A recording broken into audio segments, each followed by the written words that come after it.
Hello and welcome to Soul Symbols. My name is Shelley. I'm a writer, an astrologer, and a card reader, and I'd like to welcome you to my channel. Today is another special reading. I had received a request from one of my wonderful watchers and subscribers that had asked that we go over the tarot and oracle decks that I own. I have quite a few cards at this point. I haven't done a final count yet. I keep losing count, but I'm going to finish that soon. And hopefully by the conclusion of this video series, I'll know exactly how many I have. But I decided to go ahead and break it into a series of videos so you can kind of see the categories of the different decks. These are all oracle decks today, and what it is I'm going to be going over 10 of the oracle decks that I use for psychology and self-help.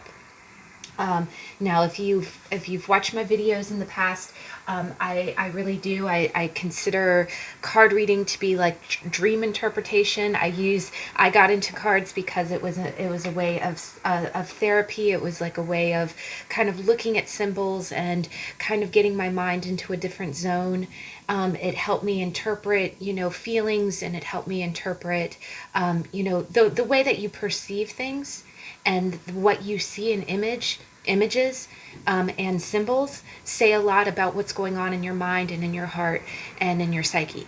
So I really do think, and I've said before, even though cards are about the average cost of of a book or a CD or a movie, but when you think about it, I just think, for me personally, I feel like even the cumulative cost, even though it's a little bit, it adds up for being a hobby. I do think that it is well worth it. I as I've said before, I think it's cheaper than therapy. But if you are interested in cards, or if you're just interested in a way of kind of meditating at the end of the day, cards are very good for that. And you don't even have to read tarot. You don't have to read oracle. It doesn't have to be in a divination kind of sense. You could just pull cards for yourself.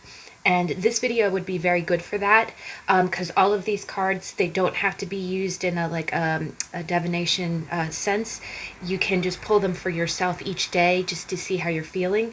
And honestly, any one of these decks, if you had just even one of them, would be a good resource if you want it. There's quite a few decks here that, as I go through it, I'd just like to preface by saying that because I read cards, I do use decks as part of my practice. It is a tool. It's a material that I use, as part of what I do. But all of these decks are produced by publishers, and they have artists and authors, and they are someone's intellectual property. So again, no infringement. I am just showing you the materials that I use. If they are a part of my collection, they are a part of it for a reason, and that's because they're really good and I get a lot from them. And I can just tell you right off the cuff, this video is going to be a real special one because these cards are very, very special to me. And but as I go through the video, I will be talking very honestly about the cost.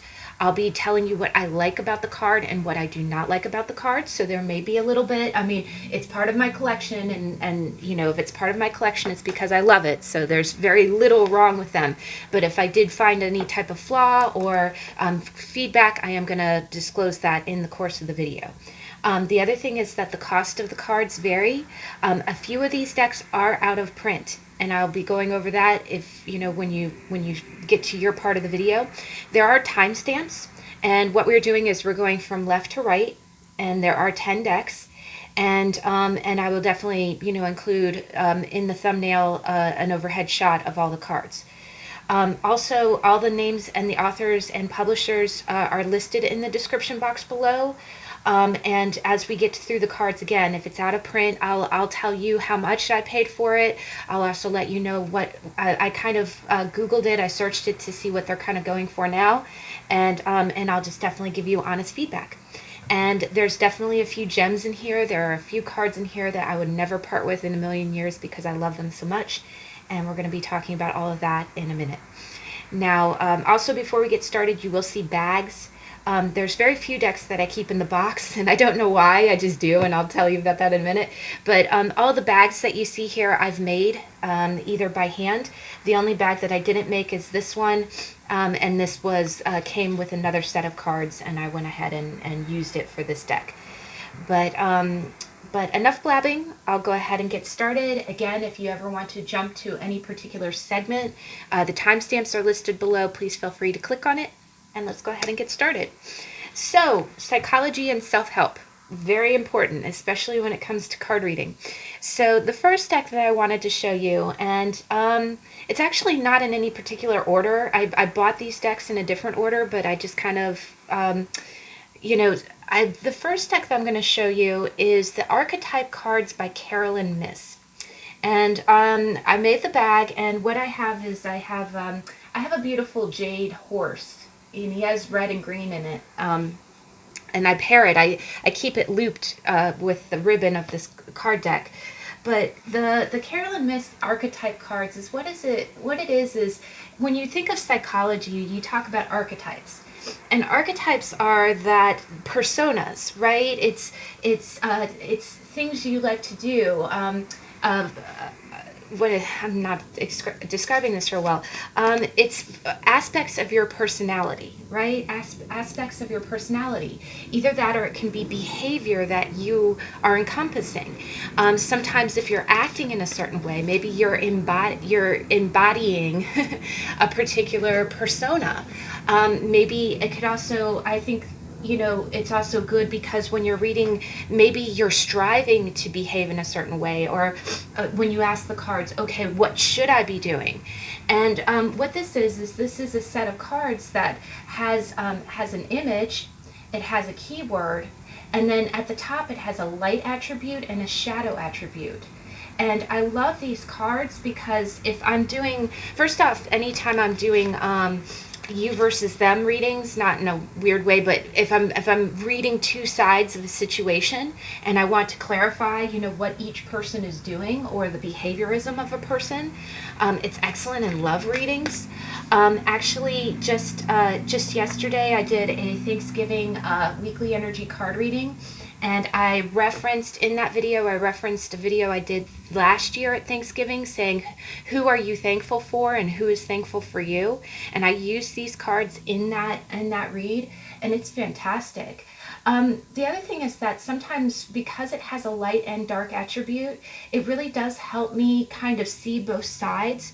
Because again, there are a lot of dual cards in tarot. And if I'm reading this with tarot, if someone's, say I get the Seven of Swords, which is a very dual card, I can pull a card and say, okay, why is this person being in the Seven of Swords energy?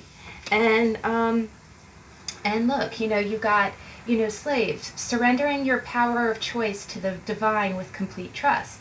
And then the shadow attribute is giving your willpower to an external authority out of fear of making your own choices. There you go. So it's almost like someone, in that context, it would be, okay, someone's sneaking away because they don't want to take responsibility. They want to let the divine handle it. But the downside of that is that you're not standing up for yourself. You're not, and we talked about that in the Seven of Swords. You're not doing what you think is right. You're hiding, right? You're kind of hiding. Now, some of these cards really do have parallels to the tarot, like there is a Hermit card. And I love this deck. All of these decks get really real, but this one keeps it real. The other thing is that if this card does flip out in the reverse, I tend to read the shadow attribute. Now, one thing that I get with this cards, and just to throw it out there, is that it really does call you on a lot of things. I feel like it gets you to think. The images really speak to me, so it's not just the keywords. I usually pair this with other decks when I'm really analyzing myself, my own feelings, or if I'm looking at a situation that involve other people. It just never fails to really, it helps flesh out a situation. And a lot of times I can read into the images as well as the keywords. It's like I glean, I get so much out of it when I pull these cards. Now, the only downside is that sometimes there are a few cards in here that really call you out in almost kind of an unnerving way. I'll just write that off as saying that any, some of these decks are what I call blowing sunshine decks. not to be graphic, but yeah, they're like a few of the decks when and I'll let you know which decks that I use, for that purpose solely. It's just there are some decks that when you're in a really low mood, you just want a sunshine answer, right? It's almost I almost call it a gentle answer, like I call it the using kid gloves decks. This deck is not a using kid gloves deck because sometimes I usually turn to this when I'm in the mood for some really sincere truth. And it is still gentle, it's not harsh, but sometimes you'll get a card like Bully. There's a card in here that's called Trickster. There's a card that's called Prostitute. So there's a vampire. So sometimes if you are analyzing your own behavior, or you're analyzing the behavior of someone else, sometimes if you really aren't in the mood for a kind of a blunt answer, you may not, you may want to go gentle with these cards, but definitely, but the other thing is that sometimes I'm in a what I call a scrappy mood, and I'll turn to these cards because I do want a hard answer. Because it's interesting, as long as I've been throwing cards, I get into moods where I'm almost a little bit angry, and when I'm throwing cards and I'm like, okay, what's going on? Tell me what's going on. Don't sugarcoat it. This is a good deck for that. The other good attribute, so again, if you're in a sensitive mood, you want to tread carefully. You can still have it as part of your, because there's some really beautiful cards. There's some definitely real beautiful cards in here. But there's also some real world cards too that, if you're looking for a soft answer, it might not give you that. But one other thing that I love about it is that I think it's more than 78 cards. It's quite a lot of cards. It's more than 78. It does come with a book. And the one other thing that I love about it is that there are so many variations. And it's kind of color coded, so you can definitely, there's if you read cards intuitively, like I even have a separate book that talks about the meanings of colors.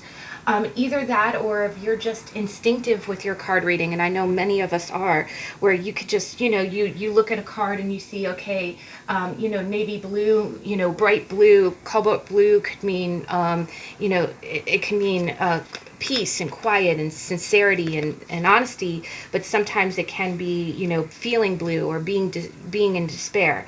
So you can read into, there's a lot of archetypes in this, so it's a good deal. Honestly, this deck still sells on all the major publishing sites for like $20-$25, so you can still get it. It's not out of print. And it's a wonderful addition. This was another deck that I had seen other readers use all the time, and I had to have it. So let's go ahead and see. Thank you. Okay. Let's go ahead and get a card for a read. Thank you. Oh, all right. I'm going to go ahead and pull a card as we go through each of the decks, and we got Visionary. Very flattered. Capacity to envision what is not yet conceivable to others. Willingness to proclaim a vision without regard of personal gain. Yes, that's what we do here. Thank you. Thank you, universe. All right. So second deck, and oh my gosh, guys, can I tell you how much I heart this? If you are, this deck is The Answer is Simple by Sonia Choquette. I never know if I'm saying her name right or not. Just like all of it, I've made the bag and I color coordinated it with the colors of the card because I'm a Libra and that's what I do. But this deck is wonderful. It has a lot of cards. And what I love about this is that it's a little bit more pencil drawing art. And it has colors at the top and it has keywords. Now, I'll be honest, this is a little bit more of a girly deck. Not to say, if you're a guy reading Oracle, there is no shame. There is absolutely no shame in this. But there is a lot of pastel colors in it, and I'm not sure, if that's, if you want to hide it in a drawer somewhere. But what I love about this deck is that I keep the book with it. The book does not take up much space. I keep it with the cards in the bag. And what I absolutely love is that if, just like I mentioned in the first deck, if I'm feeling like a little bit low energy, and that happens sometimes when you read cards. I'm sorry, it got warm. I'm going to take my jacket off. Sometimes when you're reading cards, you do get a little bit low energy, not in a bad sense, but sometimes you're tired. If you work if you work more than one job or you do things. And what I love about this is a true Oracle deck, and this is so wonderful for self-help. Because it has such a powerful keyword, and the book absolutely gives a fantastic description. And I've just noticed it has a number. The numbers are not, there's no numbers on the card. Oh, there is a number on the card. I'm sorry, I correct. Up at the top, it's very small, which I like. It's not like taking up the whole card. But if I pull these real quick, I can. I've read this book so much that I'm pretty familiar with all of the meanings.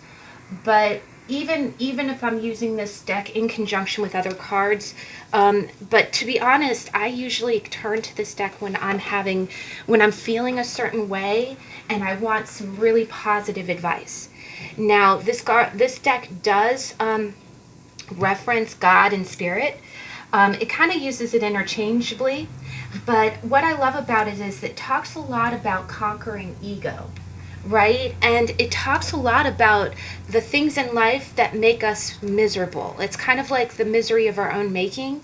But what I absolutely adore about this deck is not only are the pictures really, really, they're really illustrative, they speak a lot, is that it never fails that if I'm feeling like, if I'm faced with some kind of conundrum, like if I'm feeling low energy, if I'm feeling kind of lost, if I don't know what to do, I turn to this deck when I'm frustrated. Sometimes when I'm frustrated and I don't want a hard answer, I want a little bit of comfort, right? The other thing is that I've turned to this deck a lot when I'm feeling guilty, or I'm sun sign Libra, and sometimes I get really indecisive. Sometimes I get a little passive. And it's so funny. I remember one time I was like, am I spending too much money on scrapbooking? Am I being frivolous with my cards? And I pulled this card. And the description of this card is so fantastic, and it's number 58. I'm just going to read it real quick because, again, the book is fantastic. If you can read the card on its own, but if you ever read the book, it says, give yourself the best. The ego has a tendency to deny you the good things in life. Rather, it suggests that you are not worthy of the best, the beautiful, and the finest, and that you shouldn't expect it. Not only should you have the best in life, you should give it to yourself. Start by offering yourself the best of education. Read and inform yourself with all the wonderful and creative knowledge available to educate your mind. Give yourself the best of friends. Surround yourself with people who inspire you to grow, see you as wonderful, and bring light and laughter into your world. Afford yourself the best of nature. Go outside and enjoy beautiful Mother Earth daily. Take in the flowers, the trees, the lakes and oceans, and the mountains and the landscapes. Eat the best food that's fresh, nutritious, and lovingly prepared. Sleep on the best pillow and wear the best shoes and socks, even the best underwear you can afford. Respect your body by clothing it in fabrics that reflect the light in your eyes and the brightness of your spirit. Watch the best of entertainment. Discern between inspirational works of art and soul-deafening garbage. Feed your spirit the best in genuinely creative works. Go to the theater, to museums, and to botanical gardens. There's so much glorious finery for your spirit to enjoy. Don't wait for others to offer it to you. Give yourself the best. This is what I'm talking about, guys. See, stuff like that. And it's not saying spend money. It's not saying spend money. If it's in between paydays, what it's telling you is that you deserve the best. Go outside and look at flowers, look at trees, go to a botanical garden. It's what I love about this is it's telling me that you're being too hard on yourself, and you're in a scarcity mindset. You're denying yourself what you deserve to have. Either that, or sometimes if you see this card, sometimes it's telling you you're waiting for someone else to give it to you. You know how sometimes when you're single, you're like, oh, well, no one ever brings me flowers. Go out and buy yourself flowers. Take yourself on a date. Call yourself and leave a message. Tell yourself what a good time you had, I say, this is what I love about this deck, and you can see I already feel better. And definitely there's some really great ones in here, like Keep Dancing, and there's cards also about giving to others. And not being, not being so self-involved. So there's definitely cards that call you out. But what I love about this deck is that it does it in a gentle way, and what it does is I always have a saying, don't be part of the problem, be part of the solution. And this deck is part of the solution. I feel like anytime I'm feeling stuck, or I'm feeling doubting myself, I'm feeling lost, it kind of expresses what's going on in my head, and it gives me a solution to it. It says, okay, if you're in this energy, try to guide yourself towards here. And but also what I love about it is that the entire description is not preachy. It's not preachy, and I appreciate that. It isn't like, well, why are you feeling this way? You shouldn't. No, it's like, where you're at right now is this. You think you don't deserve it. You do deserve it. And it's a gorgeous deck. And again, a lot of times I pull it out just one card at a time. But sometimes I do use it in conjunction. So again, I've read the book so much that I know the stories, but even if you don't read the book, the keyword, the number, the color, the symbolism really does speak volumes. And I went ahead and shuffled and got a card, and we got Reclaim Your Art. Reclaim Your Art, and it's number 7, and I will read it super quick and then we will move on. Every spirit is an artist, and without art it has no way to express itself. Let your creative spirit speak. Write a poem, paint a picture, get out the watercolors and make a card. Take a beautiful photo, play music, create a gourmet meal, or plant a garden.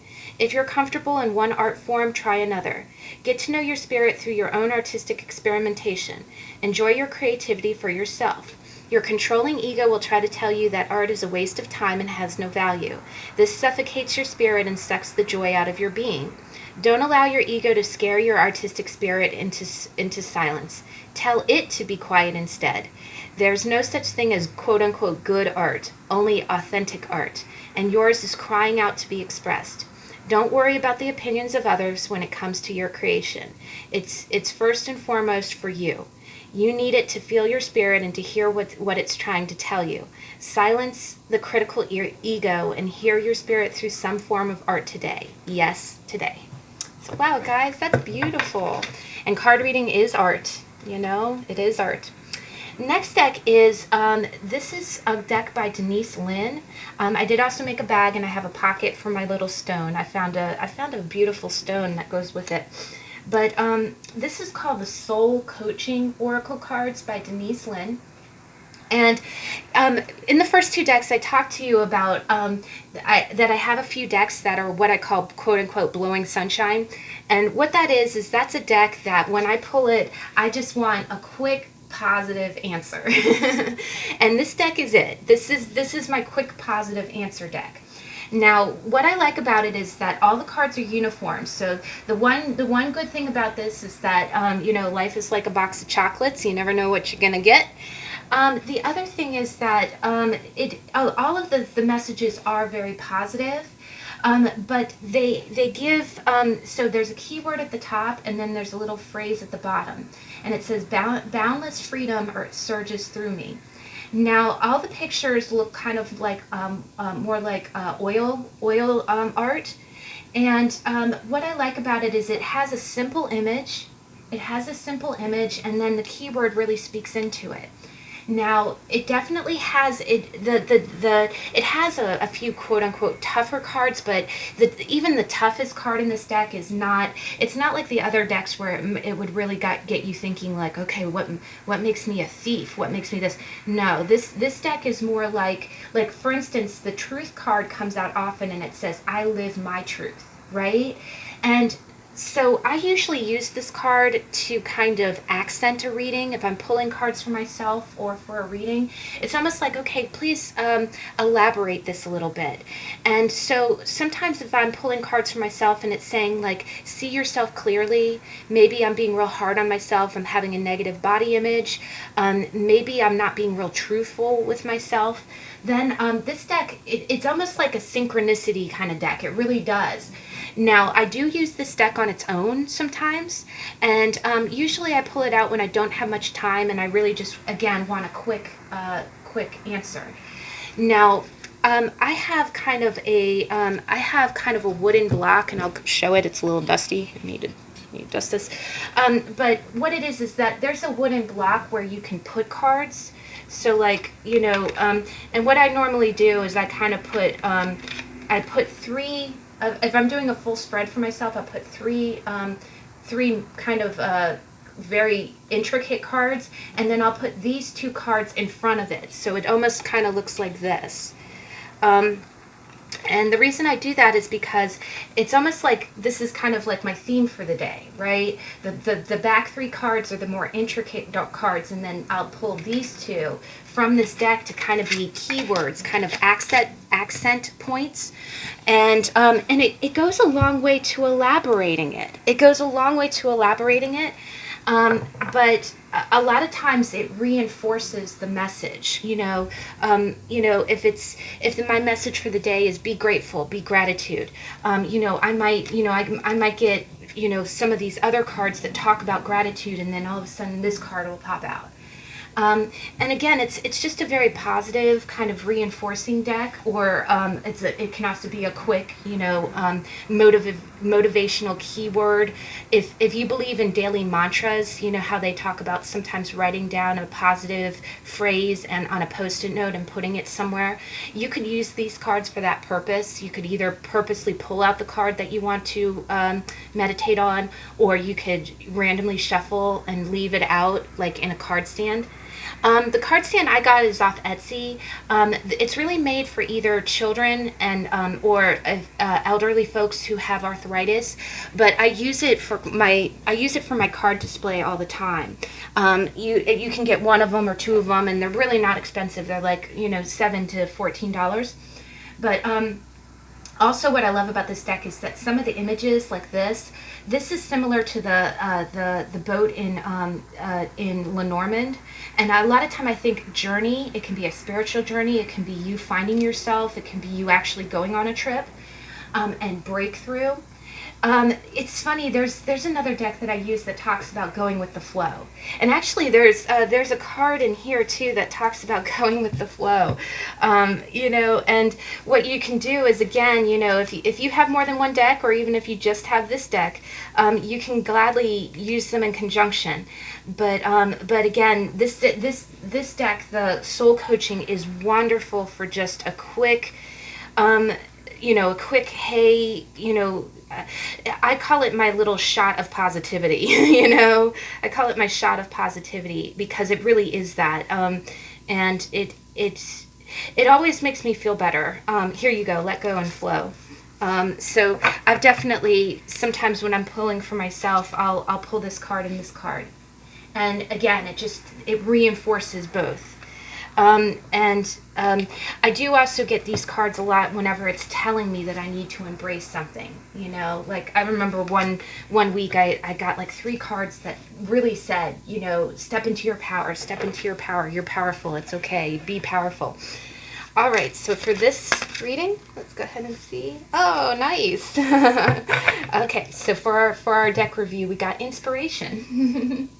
And it says, I am receiving divine inspiration right now. And I love the way, again, mountains in Lenormand mean challenges, and this woman's standing on the peak and she's looking through a looking glass, looking through what's the word I'm looking for? I can't think today. But she's looking through a periscope, not a periscope.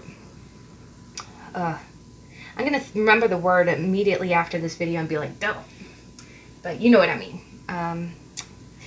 But the next deck, I keep in its box. And I'm not sure why. I've tried to make a bag for it several times, but I almost like it in the box. But the Soul's Journey lesson cards, maybe this is a symbol in itself because I like the structure of the box, and the box being on my shelf helps support the other bags. Again, I think it gives me structure. That's kind of interesting. I just picked up on that. But this is the Soul's Journey lesson cards by James DeBraw.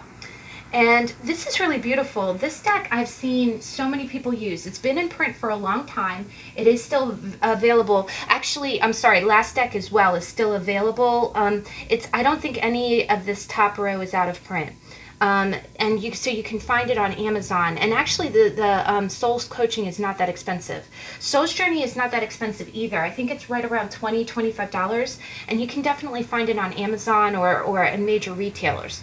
And then what I love about this deck is that it's got a lot of mandala kind of things, and that's really more of kind of meditation and focusing. And so all of the cards have that kind of circle or mandala kind of image. They are different colors. There's a good number of cards in the deck. Now this deck does have gilded edging. But like I've said in previous videos, usually edging is not a big must for me. The only reason being is because I've bought a few decks where the edging really flaked off. It's almost like it wasn't heated properly, so it was like this powder. It was like glitter getting everywhere, and that drives me nuts. I'm a little bit OCD about that, just because I don't like chemicals on my hands. And and goodness knows it's card reading. There's going to be a lamination to things, but I don't want to feel like a residue, and I definitely don't like having glitter all over my workspace. But this is not a problem. All of the decks that I've purchased by this publishing house have been pretty good about that. Let me just see. Sorry, who is it? This is Hay House. But yeah, usually it's good. Every once in a while, if they had a bad production run, you might find some bad gilding. So just bear that in mind, right out. I would just say this: if you do order it, take it out of the box and look at it, maybe kind of run your fingers over it. This is very smooth, and I've never had a problem with it.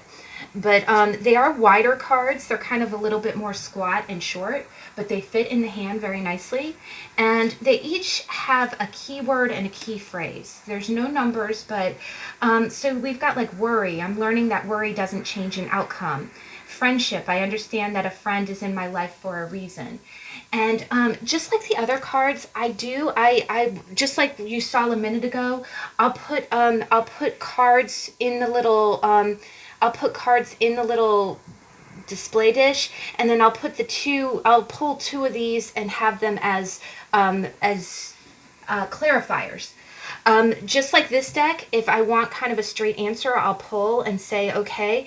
Now, while this deck is kind of a shot of sunshine, it's the, okay, I need a real quick, what's going on, make me happy. This deck is a little bit more introspective.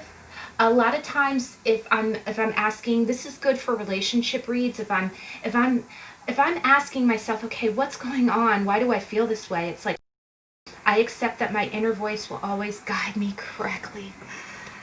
All right, guys, first off, it's the same image that's on, this is the same image that's on the deck. And I'm gonna share this with you. I'm gonna get personal for a minute. I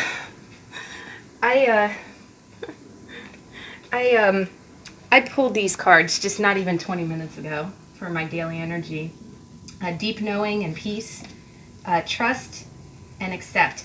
And what's beautiful is that, again, as you're pulling these cards, you can compare colors. I'm not reviewing these decks here. I'm just reviewing this one and this read. I'm sorry to jump all over, but that's kind of what I mean when, if you're using this deck in conjunction with pulling other cards for yourself, the symbolism and the colors really play into one another, and it's almost like it reinforces the message.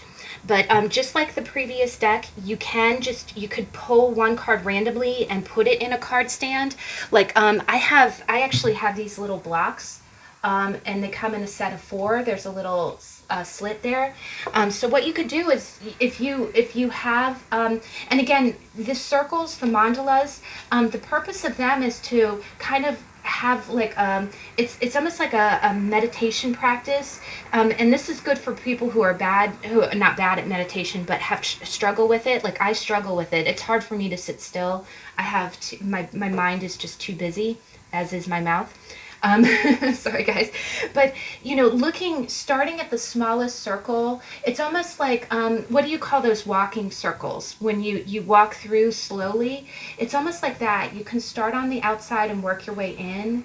You can, you've seen those 3D paintings where you kind of, when you see an image within a pattern, you can use these cards in that sense.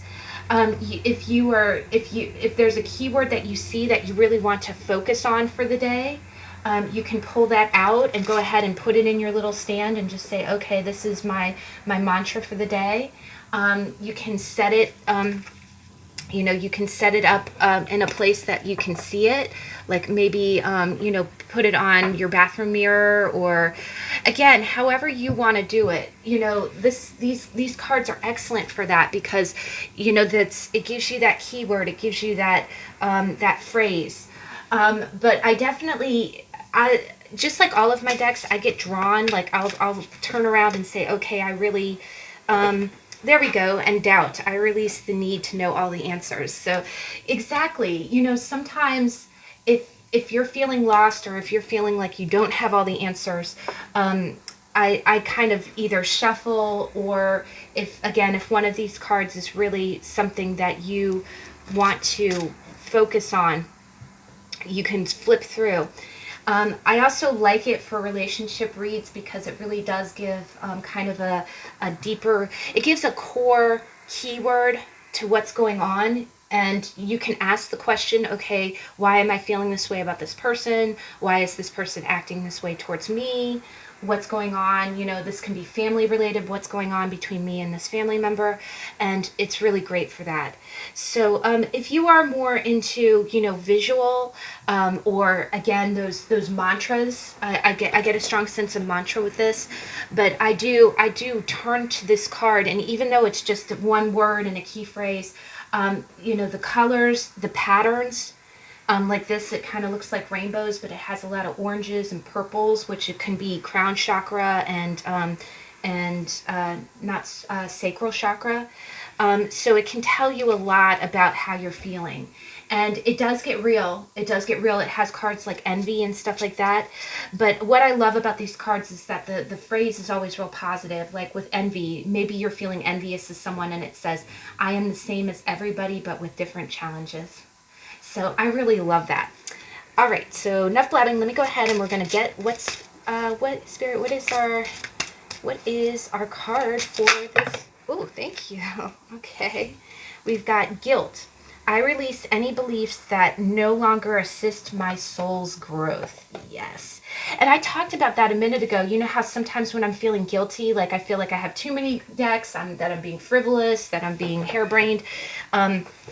Sometimes those kind of keywords will come out and say, no, give yourself the best. I release any beliefs that no longer assist my soul's growth, right? It's about your soul's growth. It doesn't matter how it looks to other people. It doesn't matter what it means to other people.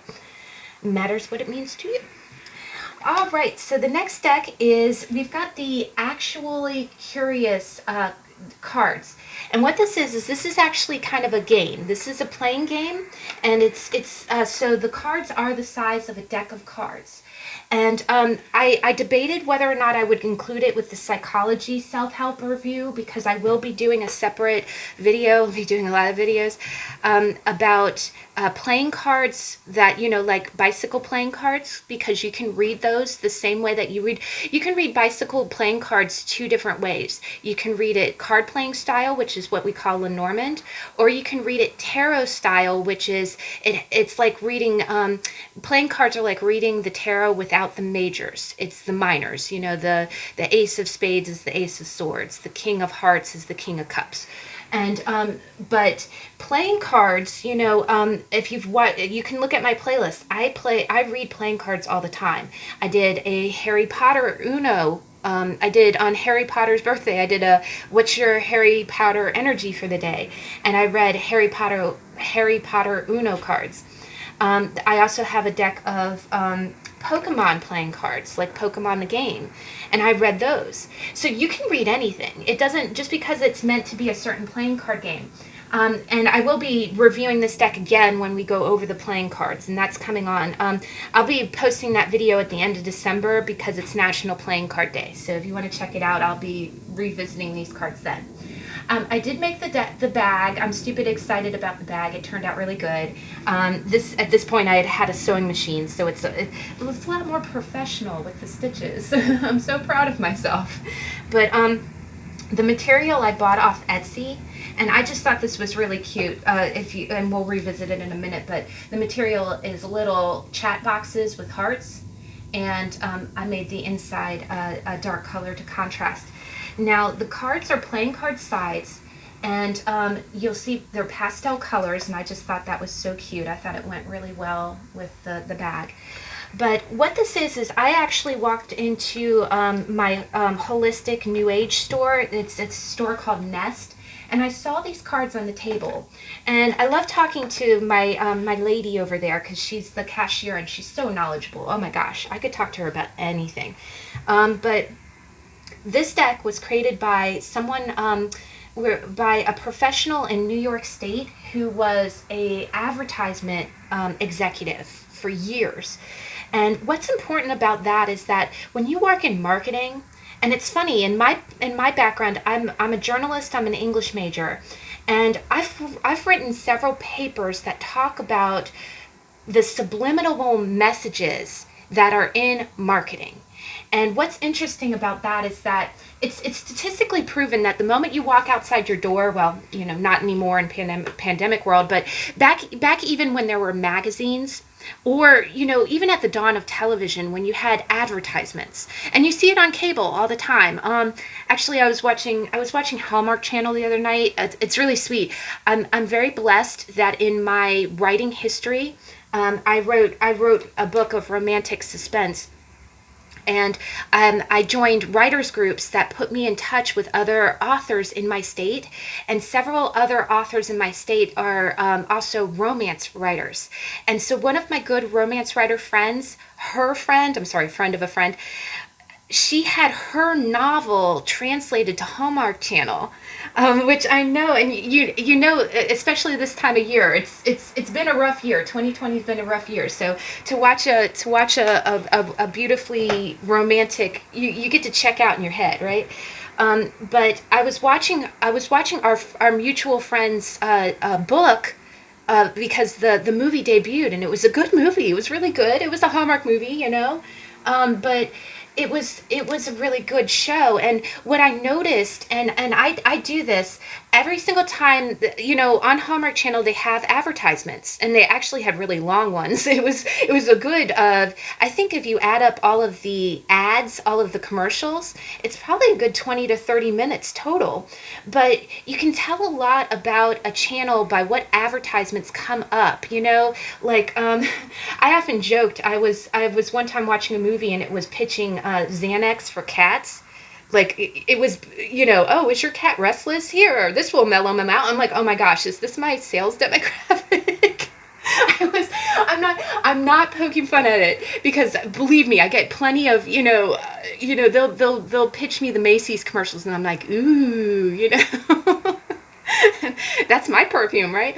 But the point is that, I'm sorry, I'll get to it, is that advertisements are, the moment that you leave the house, it's like getting hit with 2,000 ping pong balls.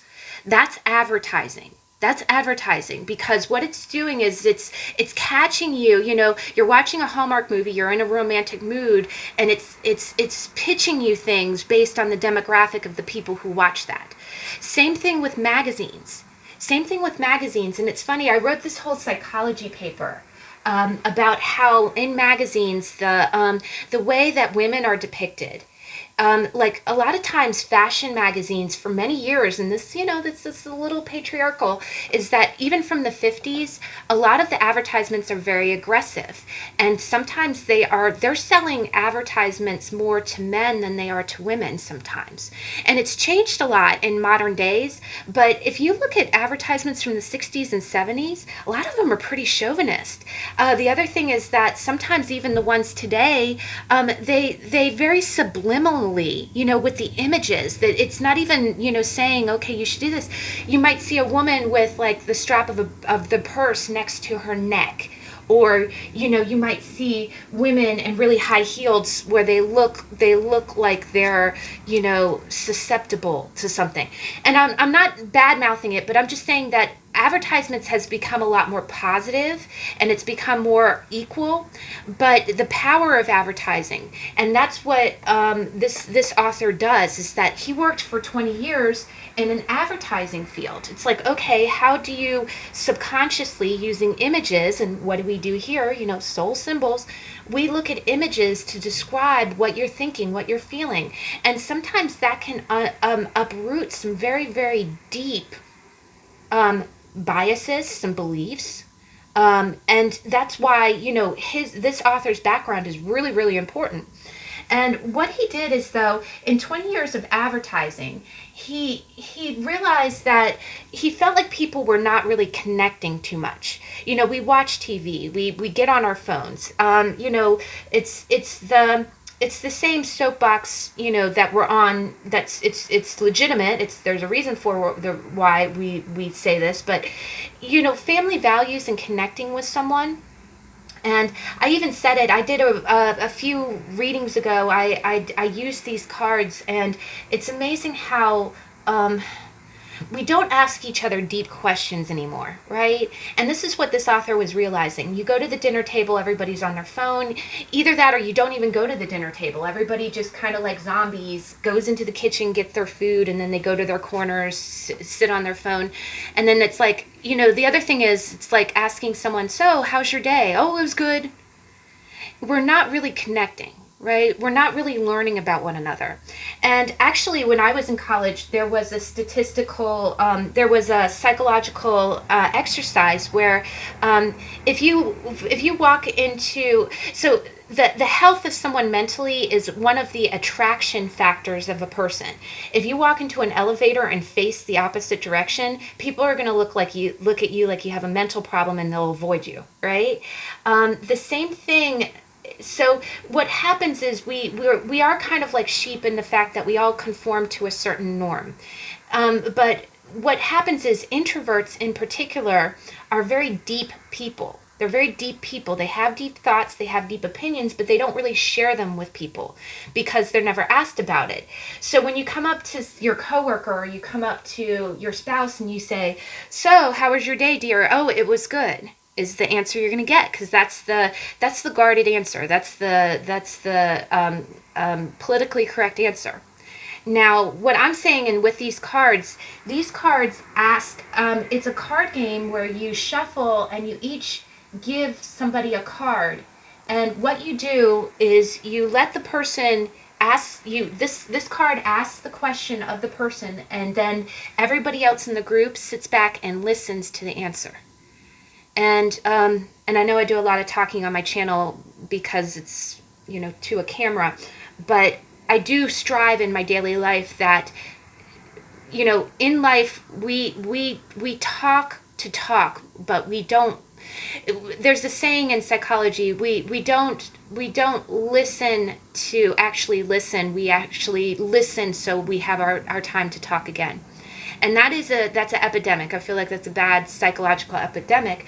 But this card deck was created to connect people, because introverts, if you ask an introvert a deep question, and it doesn't have to be a controversial question either. Like, you don't have to walk up to someone and say, oh, so who did you vote for? No, that would not end well. But if you say, if you walk up to someone and say, what are your opinions on fair trade? Do you think it's viable? Do you think it's good? Not only will it raise an eyebrow, but it would also get a deep answer. and you would actually connect with someone on a less, on a less superficial level, on a more sincere level. But I love these cards, and I included it in this read because it says, share one positive characteristic about each person in this group. Wow. So, this author was great. He took his background in advertisement and said, okay, it's almost like the same questions he asks himself in his job to sell things to people. Oh, here we go. What does activism mean to you? Do you consider yourself an activist? And see, you could even just flip through these cards and read them and memorize them to ask people, to make meaningful conversation with people. Maybe in an elevator, who knows? But 6 feet away from them, of course. Here you've got, what cultural or moral values do you hold in regard, in high regard, and why? See, the other thing is that these answers, someone can curate the answer. They don't have to say anything controversial in reply.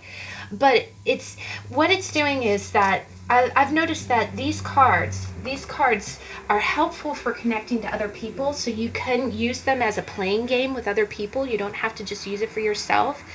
I've been using them, I've been pulling them daily for myself just because I like asking myself these questions. I've posted a few of these over on my Instagram when I do my daily energy card pools. But I just think it's a versatile deck, Our diversity quota is a problem or a necessity. Why? It's asking really, really kind of complex questions. You can give curated answers. You can play this with other people, or you can just ask the questions of yourself. But and that's why I went with the bubble print, because I thought these were very loving. I thought, they're deep, they're introspective, but think of 3 people you spend the most time with. What do they all have in common? Oh my gosh, okay, mind blown, guys. Boom. And here you go. I wish I could share fill in the blank with humankind. What would you like to share with humankind? And I'll just tell you guys, I've pulled these cards again, and it's funny, I do consider this deck more of like when you have more time, or, if I'm doing a real deep dive into my daily energy, I'll pull it, and it definitely plays into other cards. It's most certainly a deck you can use on its own. You could buy it, if you're not really a formal card reader, you could buy it just for yourself. But it's a great deck. It is a little bit more pricey. It's about $25-$30, and for a playing card size deck, that's a little pricey. But I found it at my organic, not food store, but home store. Sorry guys, it's been a little bit of a long week, and this is a deep read, but I found it at a store that sells organic things, but you can find it on Amazon. It's definitely on Amazon. I made the bag, but the material is available on Etsy, and I got what they call a fat quarter, which is I think it's an 8x8 size square that people use for quilting. And it turned out great. I love that. Or, of course, you can keep it in the box. But I love it because this deck can most definitely be used as just your one deck that you use. It can double as a playing game. You can play it yourself. Or you can use it if you have older family members. This wouldn't be a kid's game, but if you have, grown children. I also think it's a great way to connect with teenagers. Because teenagers are, as they grow and develop into their beliefs and stuff, oh my gosh, guys, that's seriously, like, if you do get the 7 of Swords, feel free to pull out this deck, because it's so cool. But let's go ahead and we'll pull a card. Here we go. Oh, there you go. Think of 3 people. We had this one. Think of 3 people you spend the most time with. What do they all have in common? And I love that because that's very psychological too, because you know how they say that your energy, positive or negative, is the culmination of the top 5 people that you surround yourself with. So that's deep, y'all. All of these cards are real deep. All right, guys. So moving on, second row, and we're getting into some heavy hitters. These are these are a little bit of the lighter, quick pulls, boom, boom, boom. This is the deep dive right here, deep dive. And we're going to end it on a happy note, though. This is this last deck that I use the most. Now, this deck, oh my gosh, guys. These two decks, just for the record, are by the same author. I never know if I'm saying her last name right. It's Sonia Choquette. The name is in the description box. Please feel free to look at it, look it up. But this is the Ask Your Guides Oracle. And oh my gosh, guys, oh my gosh. I keep the book with it, just like this one. This author, the way she writes, it's very similar to the other deck where she references God and spirit. So there is God mentioned, but I choose to keep the book with it because the book, I can read the cards on its own, but I like having the book because it's a deep thing. Now the borders are colored. It is a bordered deck, and they have color coding. So just like I mentioned before, there's a great book called and I'll post a picture of it, but it talks about the meanings of colors. So you can always, if you're really into it, either that or you could just Google it. If you have a color that's coming up in a read kind of persistently, that's another symbol that you can read. But she not only has the kind of oil coloring, watercolor coloring. Now, one thing that I love about this deck is that it's a little less pastel. There's a lot deeper colors than the other deck. So, oh, and look at that. Unconditional love, self-love, love your body. That might be a message for someone. But what I love about this is that it is a lot, the colors are less pastel. So if they are still, they are still artistic, but you can, if you're concerned about a deck looking girly, I do think that this one is a little bit more gender neutral, which is good. So if you're a guy or you just don't want to look like you're reading a girly deck, this is a good deck for that. I love the fact because it has a keyword, and then at the bottom, first off, it does have numbers. So the numbers are helpful because it allows you to go straight to the same number in the book very quickly. But underneath it has a keyword, and underneath it talks about the what's underneath talks about what guides or higher powers can help you through the situation.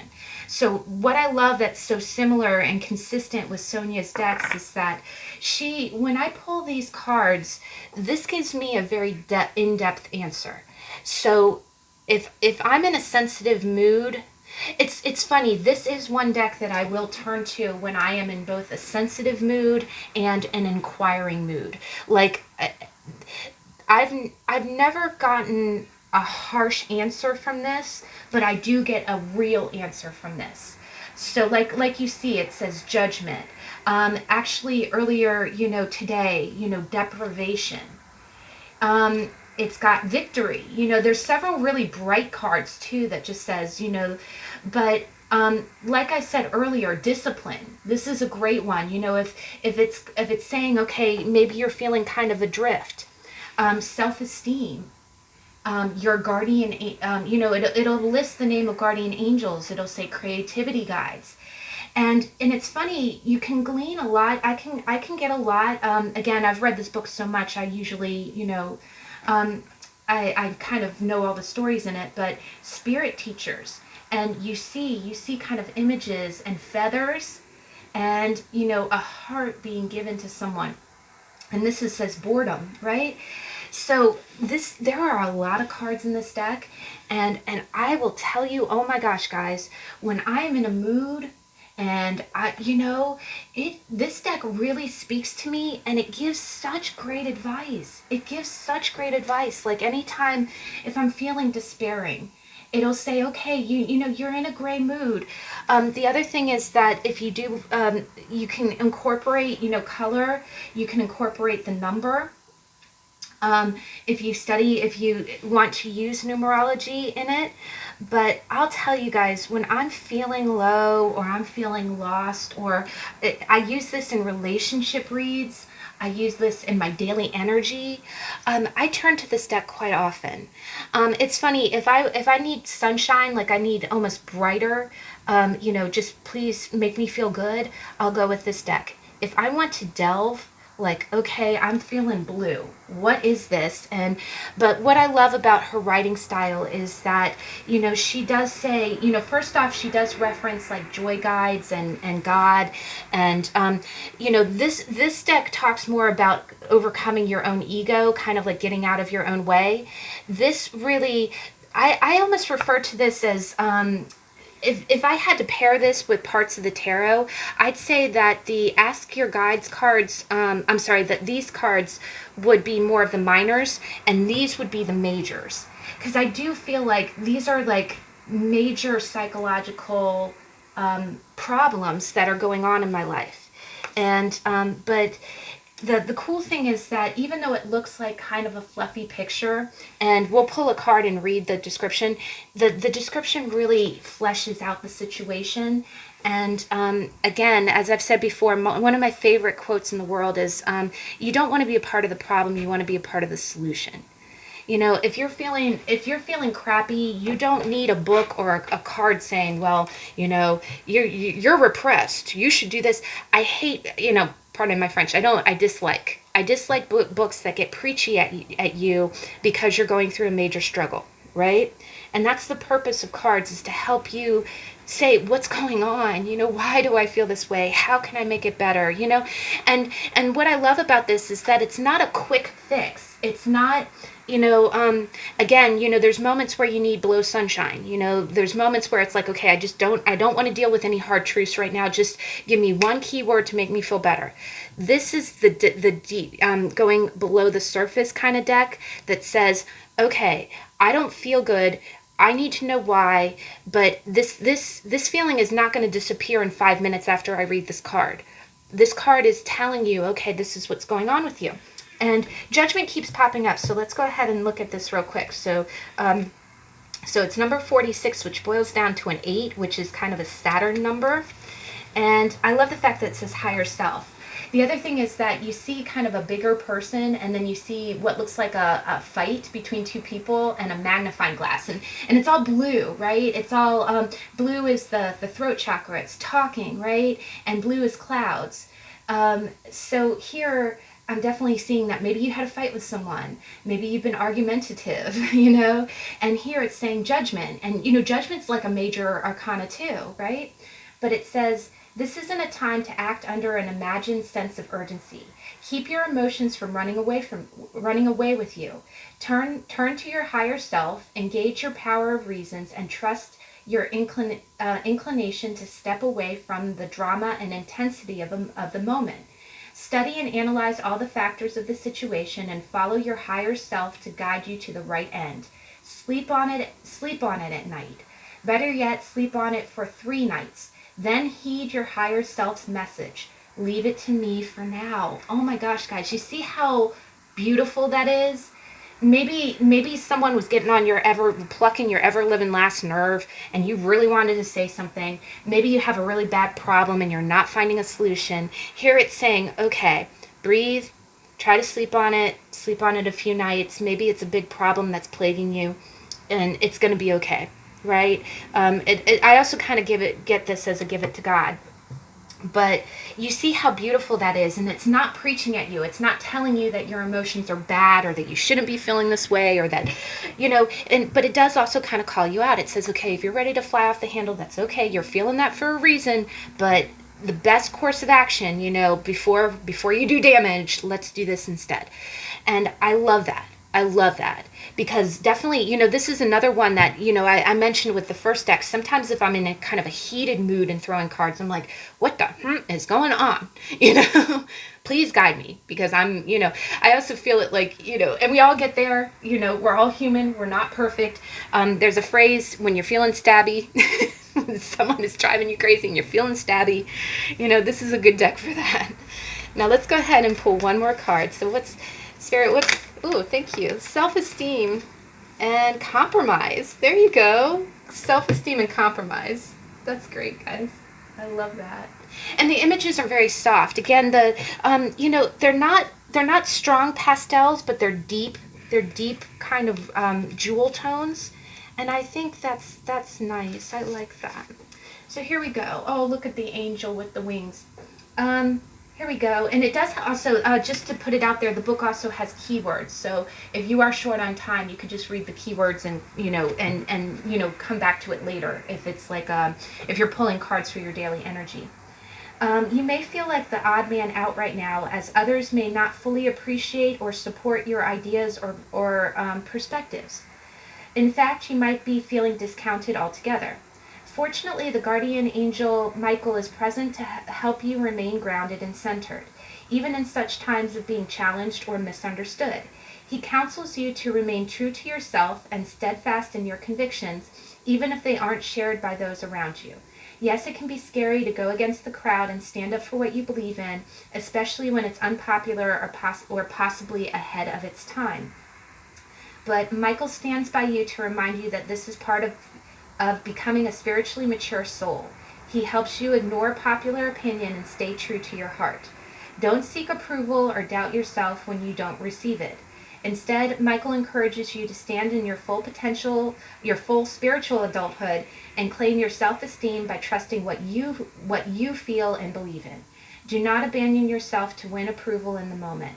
And don't be afraid to take a stand. After all, this is how you'll become the true leader of your own life. Wow, guys, that's really beautiful. And actually, in the weekly energy card reading yesterday, there was a common theme of standing up for yourself in all three piles. So maybe that's a message for someone. The only disadvantage with that deck is that it does reference guardian angels. If that's really not your thing, you can see it's not even mentioned that much. You could just read the passage without the guardian angel part, however you want to do it. Alright guys, so next deck, this one was a really good deck. I found this on Etsy, and what it is, and I made the bag, I made all the bags, but this is the Oracle of the Echoes. I hope I'm saying that right, but it's done by an Etsy creator. I actually pulled out this deck, I think, the previous week. Oh, you know what it was? It was with the Ten of Swords, the How to Tarot for the Ten of Swords. I wanted, and again, we're getting into the deep dive decks here in this row. And so what it is, these cards have a keyword. These cards have a keyword at the bottom, and they have, there's actually a digital guidebook. There's a PDF version and a digital one. I usually reference the digital one, but the artist, the person who created this deck, painted all of the paintings, which I think is amazing.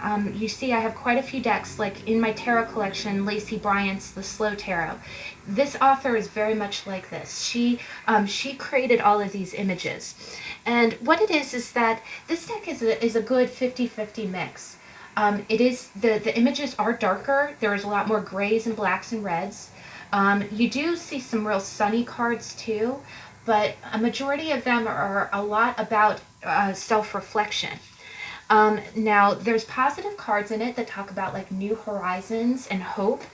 But the other thing is that there are some very strong cards that talk about deceit and other things. What I loved about this deck is that of the positive cards, they do have, she has cards that talk about creativity, also about healing. I think this is the most beautiful healing card I've ever seen in my life. It's that little sprig of growing. This is really cute too, is that look to nature.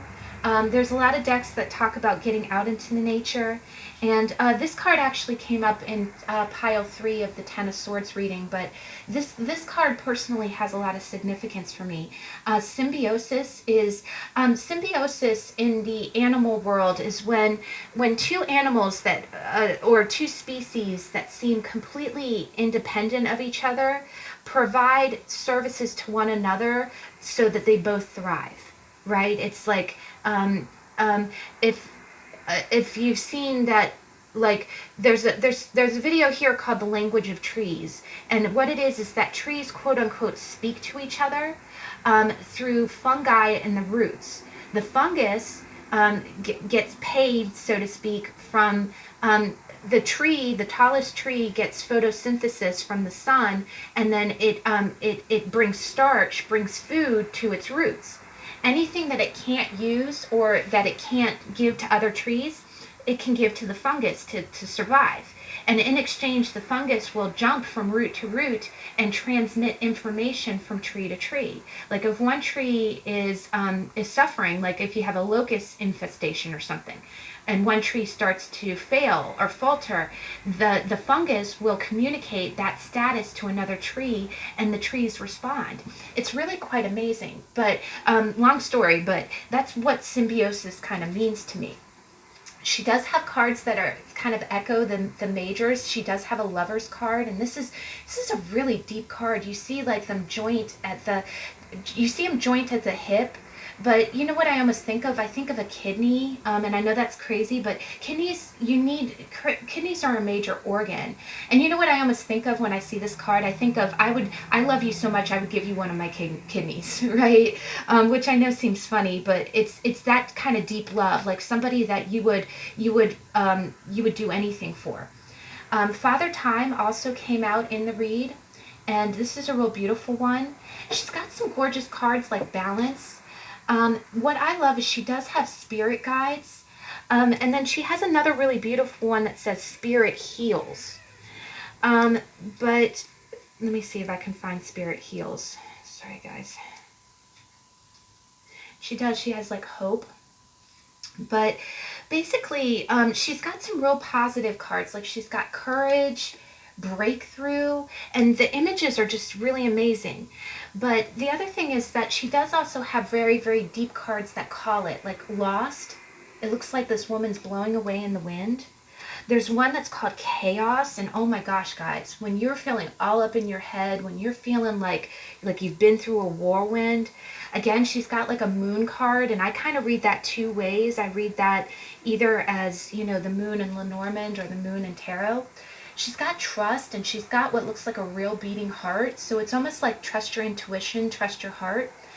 I love this card because she has a few very specific cards, like Imperfect Beauty. And what you see is you see an image of the ocean in this person's shirt. So, you know, it's almost like, you know, there's cards that really speak to me of not giving into what a superficial higher notion of what beauty is supposed to be. The other thing is that she has cards like Self-Sabotage.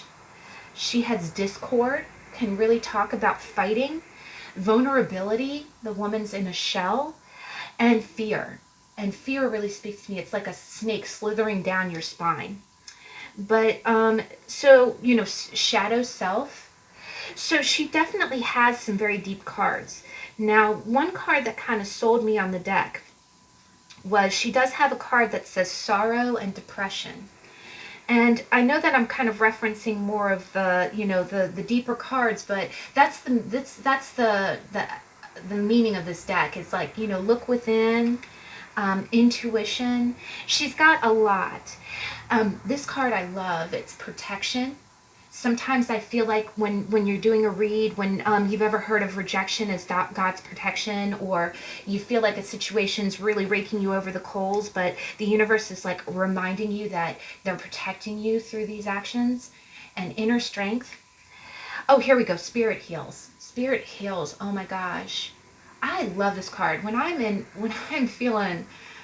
my feels, when I get this, it's almost like you're going to be okay. Spirit's got your back. Spirit's got your back. It's almost like Spirit's got you in this loving embrace. Spirit's holding you right now. But here you go. This is the Depression card, you know? So this is my deep dive deck. She does have a card about ancestors, which I think is amazing. Sometimes when you're running into problems that you think that are ancestral, I'm still studying this, and I'm not quite sure how much I believe it, but I'm starting to really believe it, is that people are starting to say that sometimes your soul mission might be ingrained in your DNA, and I'm not sure how that's possible.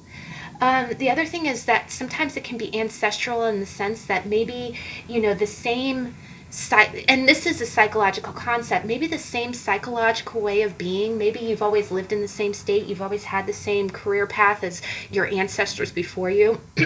The other thing is in relationships.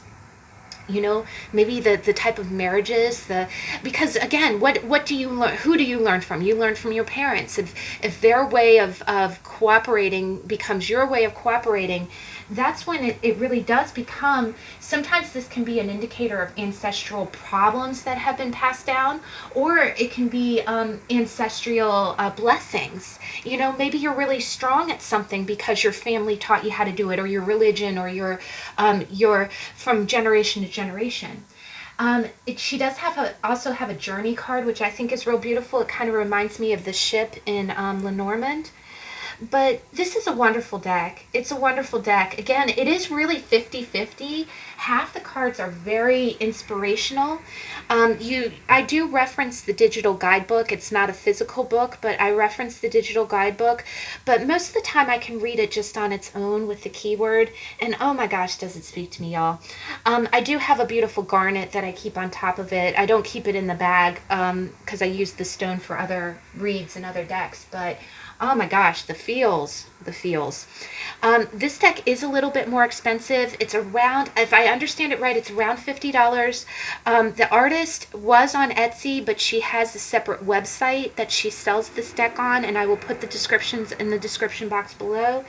The other benefit is that I never see it as wasted money, because anytime if I do spend $50-$60 on a deck and it's going to an artist who created the artwork, who created the cards, and wrote the book, literally she wrote the book, that is a wonderful investment.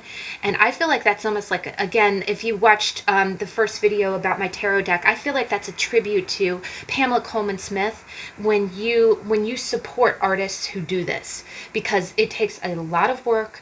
I can only imagine how long it took her. And it really is a work of heart. It's a work of heart.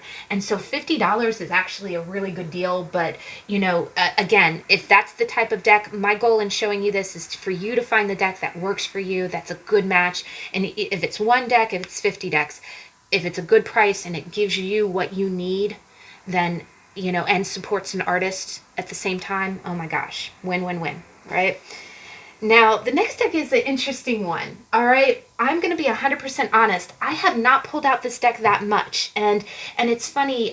There's really another wonderful reader here on YouTube. Her name is Katey Flowers. She's an Australian reader, and she has a great video that talks about how she's good about purging her decks, because she has a lot of them and she goes through and she does a rotation. Now, there is always something called seller's remorse. It's like if you acquired a deck, especially if it's a rare one, you start thinking, okay, I haven't been using this deck much. Another thing that, and this is completely, Katey Flowers' concept. I learned this from her videos, so please check her out. She talks about her tarot decks. Spending time with her tarot decks is like being a favorite pair of jeans.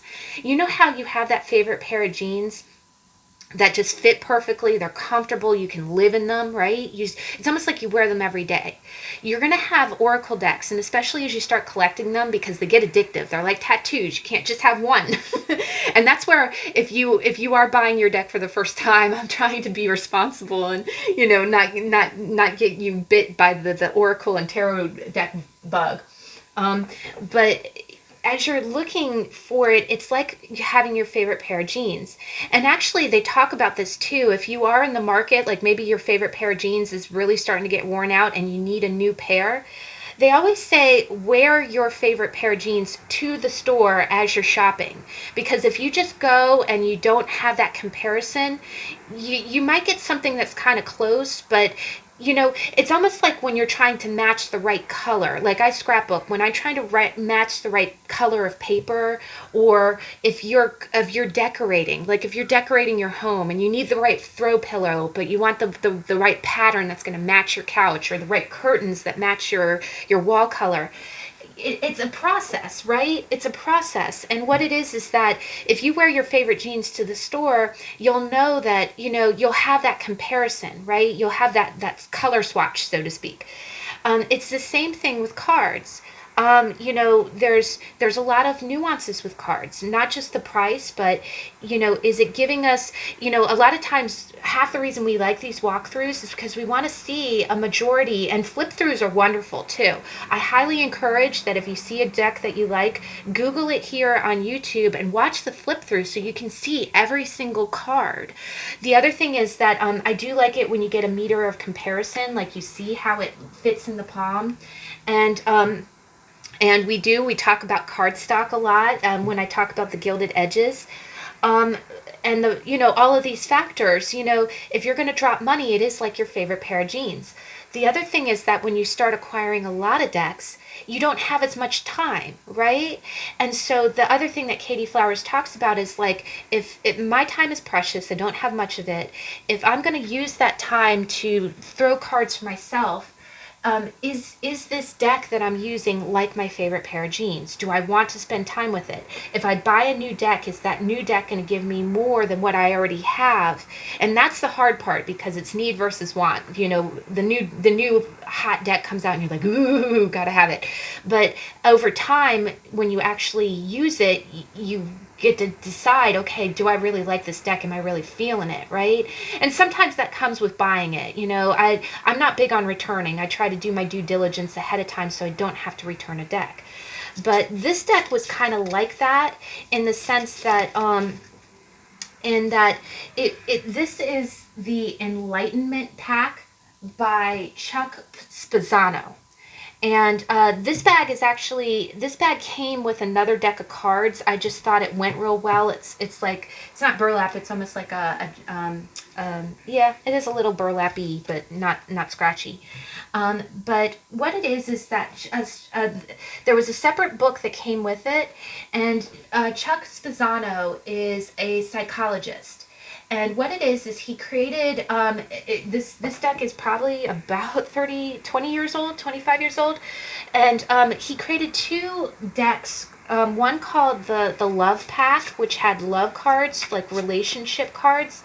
And then he had the Enlightenment Pack, which is this deck, that talks about psychological nuances in all relationships and with yourself. The back of the card has that little maze. I'll be honest, guys, if you watch Westworld, it's like the maze. That's what I think of. The backs of cards are a lot of primary colors. There's a few pastels, but it's mostly, greens and orange, and there's black and white. But the artwork is very similar to, the other artwork that you see here. It's almost like oil crayon kind of drawings. And what it is that it comes with a number, a keyword, and a key phrase.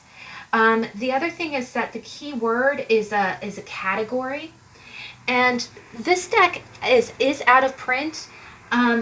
And we'll get to that in a minute. But what it is that Chuck Spezzano is a psychologist. Like, he is a licensed psychologist, and he is married. Him and his wife are like a duo. She is also a psychologist. And these two decks, I got this deck because I was looking for the Love Pack. I had seen other readers kind of pull out the Love Pack cards, which look very similar. But I ended up, it was impossible to find that deck. The Love Pack is like going for like $200 on Amazon. And that's the other thing. And I'll talk about it for the next two decks. These two are out of print. We're going to talk about that. Please don't spend so much money. It's up to you if you want to go with it. But definitely there are flip throughs on YouTube for this deck and the Love Pack.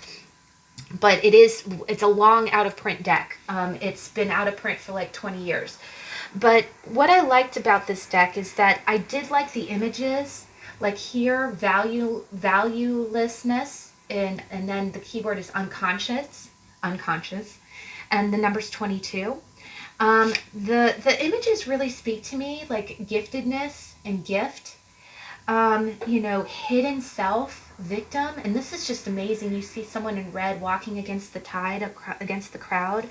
I thought this was amazing. I love getting fear. I know that's crazy. You see a little cat casting a shadow and someone paralyzed with fear. It's almost like us casting a light. There are a lot of love images in this, like letting go. She's letting go of a picture as she climbs out of a ditch, and healing. There's ancestral problem, and it's funny, in the last deck we just talked about ancestress. You see a little kid standing there as his father's getting handed a block. What's that Greek story about the person pushing the rock up the mountain? And then you got judgment, victim. Now, this is a great deck. This is a good deck. A schematic test. You know, sometimes if you pull this card, it might be talking about a time in your life where you're really being tested. I sometimes see this, and if it comes out in a relationship sense, maybe you've been through a string of, you've been attracting really kind of the wrong type of people, and then you come across someone who might look like the same ilk, and it's like a test. It's like, okay, am I going to fall for it again? You got trust, and what you see is you see alligators. But it's a really beautiful deck. It's got a lot of meaning. And again, I was glad to go with this deck. Because it had a lot of it almost gave me the best of both worlds. Instead of being all relationship, it had a mix of relationship and personal. And it does, if you get the card pack, it does come with the book. And the book does give a lot. Like, it has the number, it has, now the book, I'll caution you, it's like reading a self-help book. It's definitely written by a psychologist. But I do like the fact that the card chapters are brief. It's no more than 3 paragraphs. And it does say, it talks about the meaning of the image, and then it talks about what's happening with you. Now, the downside of this is that, well, first off, it is a deep dive deck. You have to really, I feel like these 2 decks, if I want a course of action, I pull it, and when I really want to know what I'm feeling, I pull this, and I get a sense of me working through it. I do get a sense that I'm working through it with this cards, but not in the same way that when I use these decks. So I'll be 100% honest. I do kind of feel like this is like talking to this is almost like Skyping a psychologist. This is like being on a Zoom call with a psychologist. I do feel that sometimes it feels a little preachy, like a little bit like, well, your inner child is starving for attention. It feels a little bit second person to me. But that's just me. Maybe it might feel different for you. The other thing is that these images sometimes do call out what's really going on. So you have to be, I do think that you have to be in a little bit more of a thick skin kind of mood, because I guess the way I can say it is that the positive cards are really positive. If you pull this and you pull a positive card, it's going to be like, way, yay, I'm in a healthy mood today. But then if you pull the other card, if you're asking about relationship, and then it's like personal myth, you're thinking this person's a prince, but really you're alone, and you're propagating your own misery. Congratulations.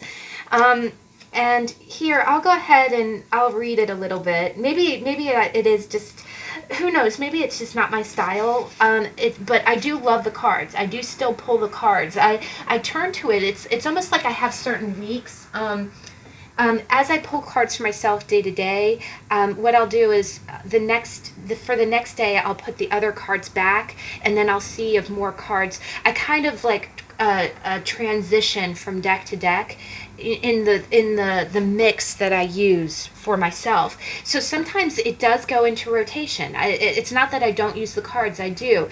I just don't think. I would almost say that these are that pair of jeans that I wear every 3 weeks or every couple months, right? But here we go. Personal myth. It says, a story one lives by, usually in compensation and resulting from a negative belief one has about oneself. Personal myth is an aspect from a deep level of unconscious pre-birth mind. Although it is usually been compounded as the result of a core trauma in one's life. Personal myth is also a key story one has been living out in one's life, so named because it follows the lines of a myth, a fairy tale, a legend, or even something from history.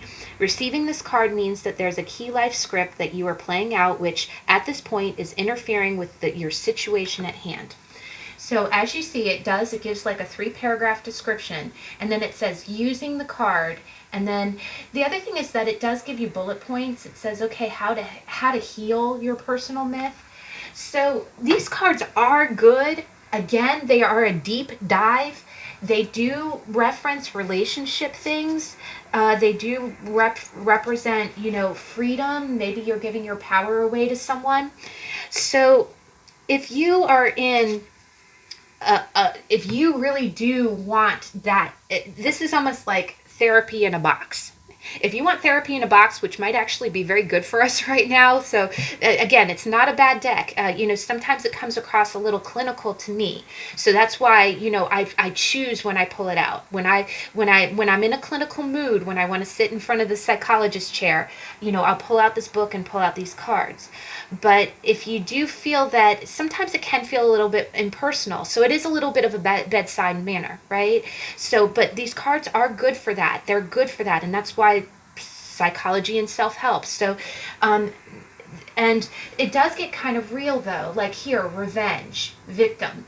This card talks a lot about you projecting, like if you're angry at someone, it's really maybe not that you're angry at that person, that you're angry at someone else in your life. Either that, or if you look like you're trying to save someone, it's really because you're the victim. So these cards get really freaking deep. So the both the pro and the con is that these cards get really, really freaking deep. Now, you can just pull them. You can just pull them in conjunction, because it does have beautiful imagery. Like here you have an angel and it says meaninglessness. Maybe you're having a 4 of Cups week. The other thing is it does have love, it has love cards. So, maybe, child of God, if you're feeling a sense of release. But the images get really real. Like here you got roles. What roles are you? Are you a cardboard cutout? And it's like, oh my God, these cards holding on. You're holding on to a picture and sitting by the phone. So I will say this, that sometimes these cards can get a little bit triggering. Just like the rest of this decks, they're kind of 50-50. There's quite a few, and again, when I pull one of the happy cards, I'm like, woo, yay! It's almost like my gold star. You're emotionally on the level today. But sometimes when I pull some of the more challenging cards, I'm like, oh my God, I'm psychologically messed up, So don't take it personally, but definitely, this is a good deck for that. It's a good deck for that. And honestly, it is in this time. I'm seeing so many people, if you're watching this at the time that the video posts, so many people are going through a lot of crisis in our head because we've been staying at home. There's social isolation. There's a lot of there's a lot of psychological grist going on, and it's brewing in the brain and the psyche. So it is a good deck for that. It is a good deck for that. Now the price point is a sticky wicket. And what that is that because this deck has been out of print, and again, I went into the market looking for the deck for the Love Pack, and I could not find it. It was like $220 because the ones that you, and the other thing is when you're looking for an out of print deck, sometimes it'll be $220 for, you have to look at the quality rating too, because when you're looking at a deck that's being sold secondhand that's 20 years old, there might be missing cards, right? If you want it like new or new. The other thing is you want to read the description very carefully. You want to check the rating of the seller to make sure they're reputable and that they've been doing business for a long period of time. The other thing is if you have questions about the deck, you can message them before you buy it. And I often talk about, this, if you don't immediately see it, just keep searching. Sometimes on websites like Alibri or eBay, you might see it finally come back to the surface at a fair cost. And sometimes it even benefits charities. So that's a good thing. Now, it does come with the cards and the book. I would highly encourage that if you do buy it, when it arrives, flip through the book and make sure that you have one card for each. But this is definitely deep dive stuff. If you do want a good psychological deck, like you want one deck that you can kind of use for your own self-therapy, this is a good deck for it. I'll be honest, I got mine for about $80 and it was $10 shipping. So yeah, I paid about $95. But again, all of my decks, when you think about it, books or DVDs or collectible things, sometimes you will drop $100. It's not unheard of, but it's really what you're comfortable with. The other thing is that there are videos with the entire flip through. I highly encourage you to flip through the entire deck before you buy it, especially if it's an out-of-print one, to make sure that the images and that this would be, one of those decks that you really want to make sure you're getting your money's worth. And definitely do your due diligence with who you're buying it from. I would discourage buying it from Amazon because unfortunately, when it's out of print, that's like an auction block, and they get ridiculously overpriced because someone wants to get a profit. There are also trading sites that you can go to for tarot readers or psychological readers. So that's definitely some place to go. Now, what we also can do is that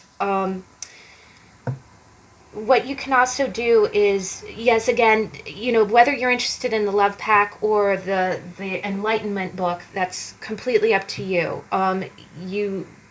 Whichever one you want to go with is good. So, but it is a little bit more expensive, but it's definitely a good alternative if you're looking for something that's kind of,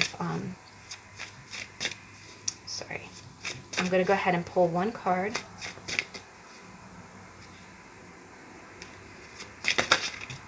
Here we go. And we got Trust, and you saw that a minute ago, which is those alligator cards. All right, guys, so if you excuse me one moment, I do realize that I am missing one deck. 1 second.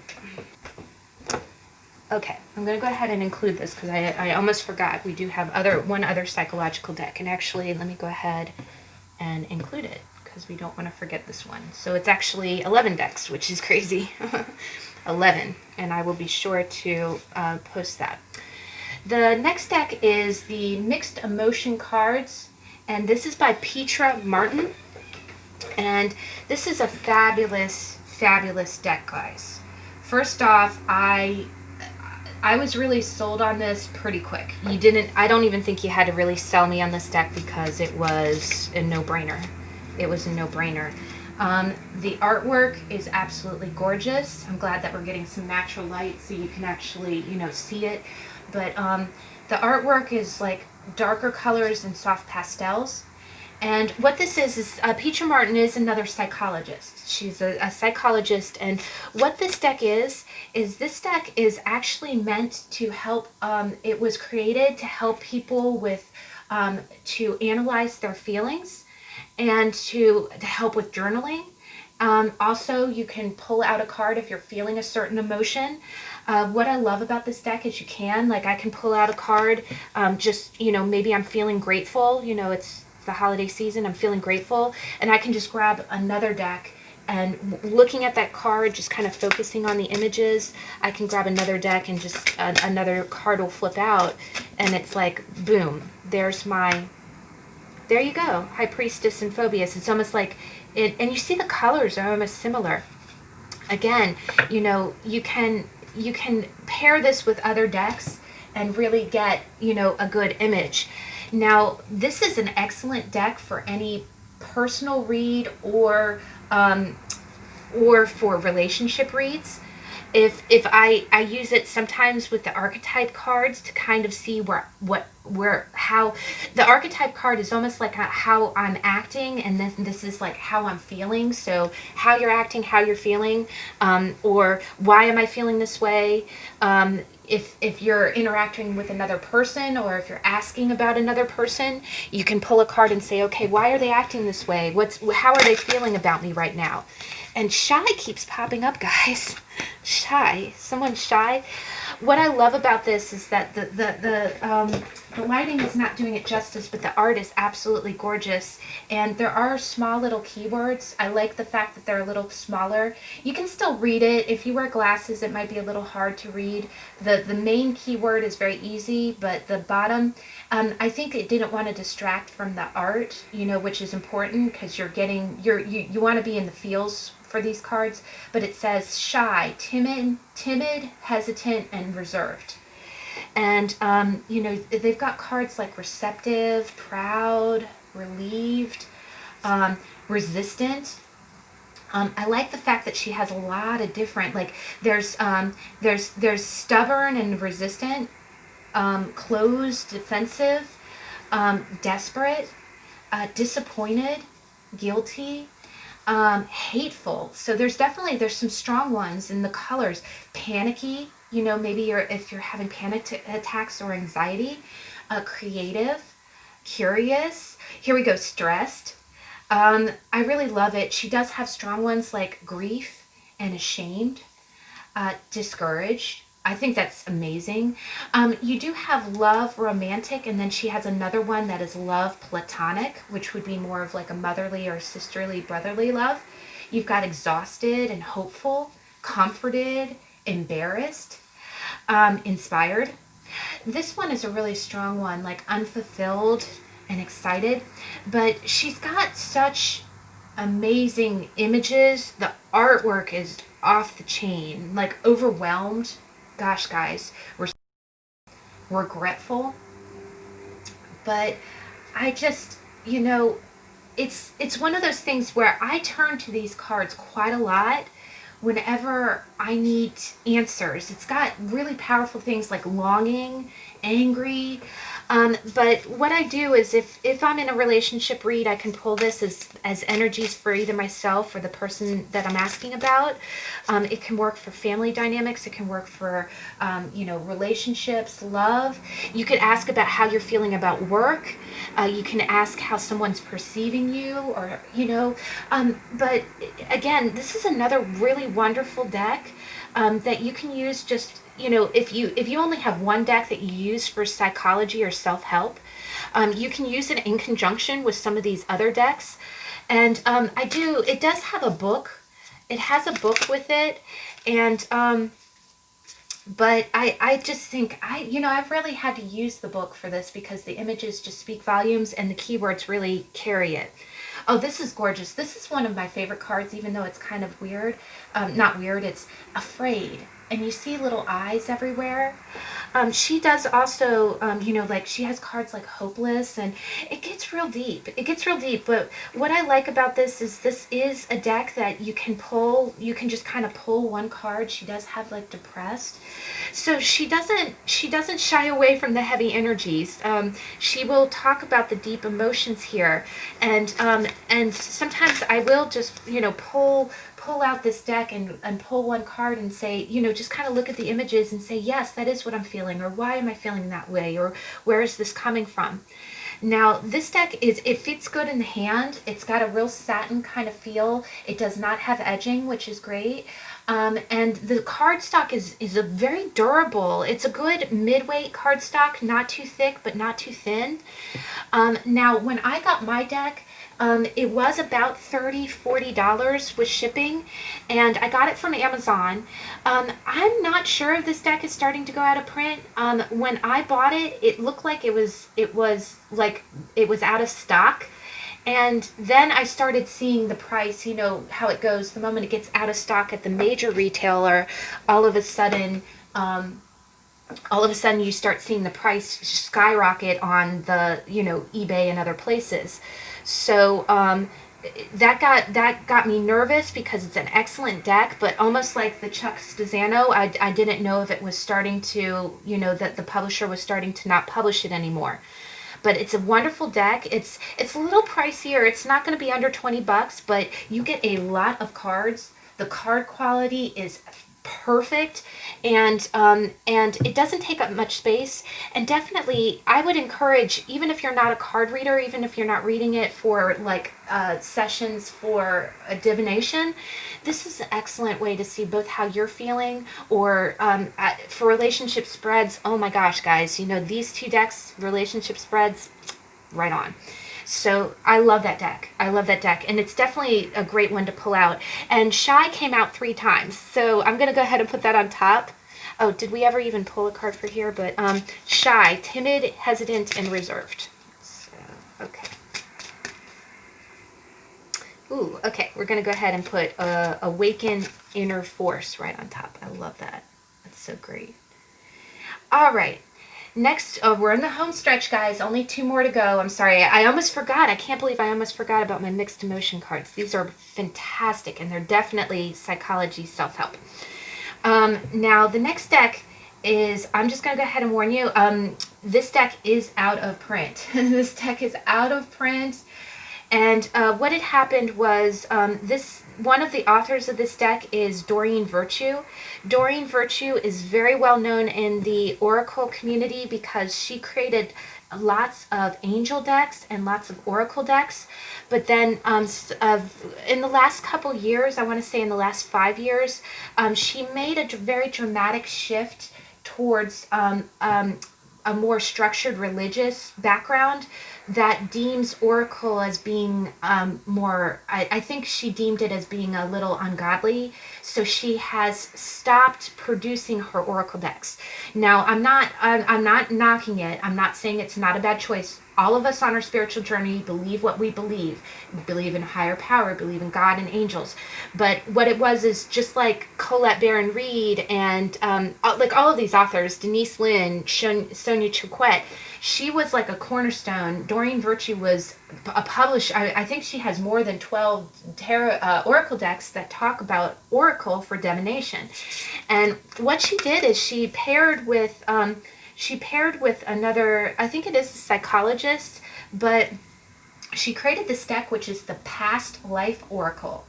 And I created a bag. I'm stupid proud of this bag, guys.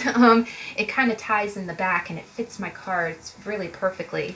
The irony is that I created it for another deck, but the coloring just goes with this deck so well. The other thing is that I pair it with an amber palm stone. And amber is gorgeous because what it is it's tree sap that is, millennia old. It's tree sap that has been petrified. So, and it's amazing how when you look at it, the lighting doesn't do it justice, but it pairs with my cards so well, and it feels like, it's evidence of a time, almost like when you go to see, the mummies of pharaohs, and, it's something preserved from the past. And I get such a strong energy anytime I use that stone with this deck. But, and it did, this looked like old parchment. But what it is that this deck, unfortunately, is out of print. It's a wider deck. It still fits in the palm. It's not as big as some Oracle decks like you see here. It's pretty close. Actually, oh my gosh, it's the same size. I never even realized this. Learning something new about my own cards. But it's about the same size as a little bit of the bigger Oracle cards. It does still fit in the palm. I have pretty small hands and it fits in the palm pretty well. It does have gilded edging, but again, my biggest pet peeve, as I've said before, is that I don't want it to look like a glitter bomb has gone off on my desk. So if it has gilding, you just want to make sure that it's very, very well done, that it's heated, and that it's actually applied correctly. And I've never felt a residue or anything else. Now, these cards do wear a little bit. I haven't even used this deck that much, but they do look like they might start to wear over time. But the overall quality is pretty good and it shuffles well. The back of the card has that kind of doorway, and again, the first and foremost purpose, the artist does, I first off love this deck because the artwork just was gorgeous. It's like that digital, it's like real picture digital art, and all it has is a keyword at the bottom.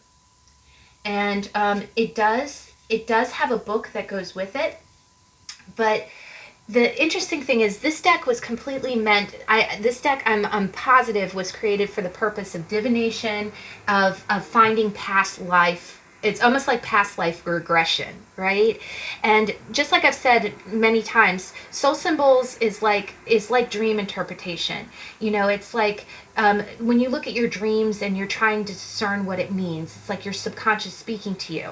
And a lot of psychologists try to do, past life regression or repressed memories. So this deck would be very, very good for that. And that's why I included it in my psychology and self-help, because what it is just like a dream, you're looking at images, and they're very simple images, right? They might be embellished a little bit, but it's almost like, the other thing is that all the images are very vignette, which means like the edges are shaded and the center is highlighted. So it's almost like you're looking at the images through a lens. But the purpose of the deck is for readers, card readers, to discern who you were in a previous life. To be honest, I don't really use that deck for that purpose. I could totally use that for that purpose.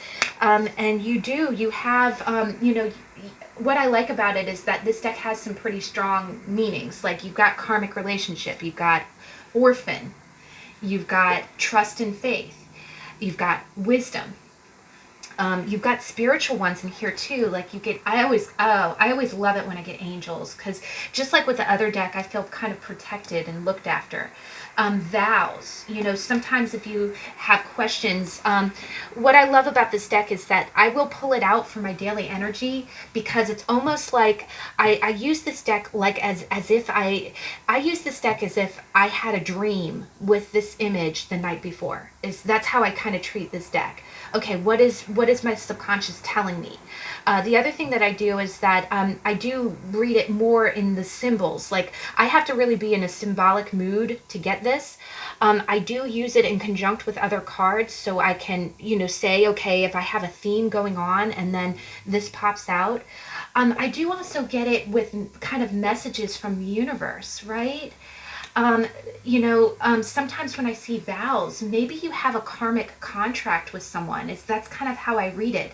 Either that, or funny enough, when this comes up in a daily reading, sometimes I've made a commitment to something like a project, and that's going to come up in my daily energy. Okay, I promised to do this. I made a vow. I made a commitment. That's going to come up in my daily energy, that I need to stick to what I've committed to, right?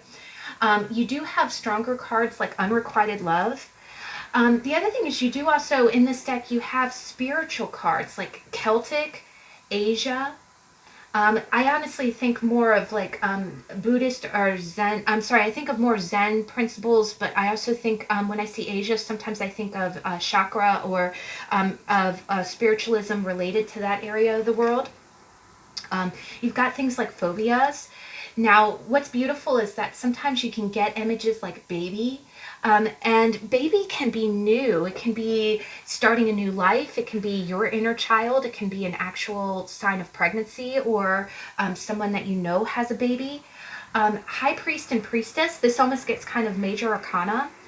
Wars and battles, again, I kind of read that like, okay, maybe you are going to have some conflict if it's a daily energy, or maybe, again, if you are talking about how you're feeling, maybe you feel like you're in a fighting mood, or you feel like everybody's against you, or that you're fighting a battle.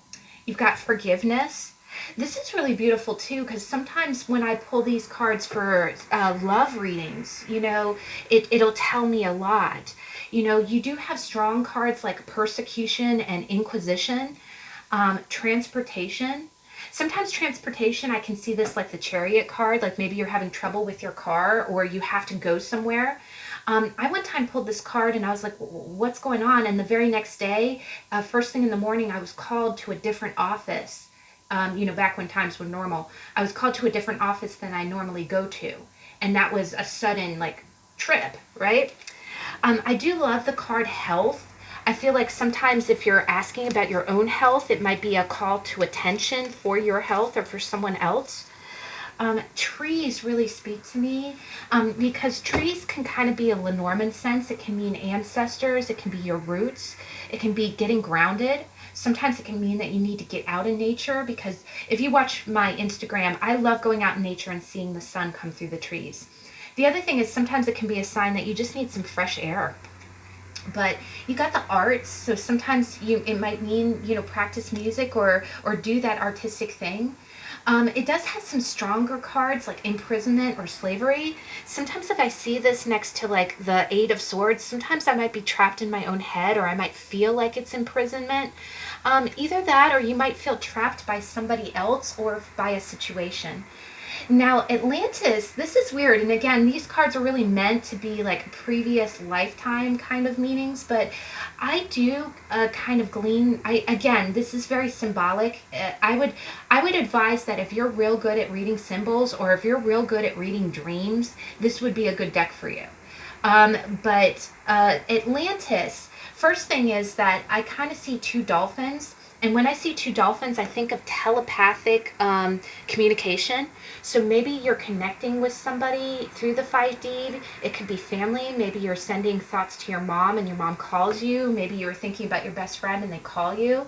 Maybe you're separated from a lover, but you're getting symbols of them and you're thinking of them. The other thing about Atlantis is, again, if you go by the folklore aspect of it, Atlantis is the advanced civilization that fell into the ocean. So I kind of read that two ways. Sometimes it can be communication with someone from your past. Maybe it was a situation that collapsed, or something that got off to a false start. The other way I kind of read it is I read it as very quick advancement. Like maybe you and another person are on the same page and you're advancing quickly. Sometimes it can be an advancement of a business, but it's a very quick evolution. It's quick growth. The other thing is that I do kind of read this card as don't get too big for your britches, because that's the other thing is that Atlantis really thought that they were all that in a bag of chips, and then they ended up, the irony is that they were an advanced civilization, but they ended up succumbing to a natural disaster, which you would think that they would see coming a mile away, right? You do also have leaving and travel, so sometimes it's saying, okay, you should go on a trip or plan a trip, and you do have things like finances. You do have like father, mother, biblical, galactic, and sometimes this comes up like food and hunger. Sometimes I really read into this sometimes. Sometimes it's an indicator. If you see this next to health, you might want to eat better. Or sometimes if you see it next to finances, this might be pertaining to someone who doesn't have enough money for food, or, maybe you're feeling more hungry. The other thing is communal living is really interesting if you cohabitate. But it really speaks to me. I love scribe and writer because that really speaks to me. But Greco-Roman, there's a lot of religion kind of cards in this, like Egypt. So you just kind of go into the symbolism. Maybe you go, I don't know so much about Egyptian symbolism, but these cards really do help me delve into that. And it does. It's a gorgeous deck. I love, every single card, the artwork speaks to me. And sometimes it does make me scratch my head a little bit, but I think it's a good practice because I'll either look it up in a dream book or I'll kind of meditate on it. I remember, if you look at my 31 Days of Tarot, my favorite Oracle books, my favorite books for Oracle, I brought up, I found a book that was on Celtic traditions, and it talked about this cross, and it's amazing. That book really taught me so much. So what this deck can do is that it can also stretch you. It challenges you that if you do pull a card that you're not quite understanding, if it's a daily energy, wait for the day, pull it first thing in the morning, and then at the end of the day go back to it and say, okay, what do I think that means? Or it can kind of be a springboard into learning more about other religions and other symbolism. But let me go ahead and pull a card. Oh, there we go, finances. The other thing is that, again, this can be very similar to Pentacles, so it can be what you value, right? It can be what you value. But it can also mean balance your checkbook, too. I've gotten that a few times, like, okay, you got to balance your checkbook tomorrow. Now, the last, and just before we leave off, this deck is getting marked up ridiculously. The other thing that I'm seeing is that it's been hard to find. It's been hard to find a legitimate deck. If you go on eBay, you start seeing $10 versions, but I think that's a bootleg version, and it's a smaller cardstock. It's almost, what I almost think they did is that someone scanned the card and then started producing like pocket-sized versions of it. I don't think it's legal. I don't think that those are legitimately from the publisher, but I would just say, you know, always use your best judgment, you know, use discernment.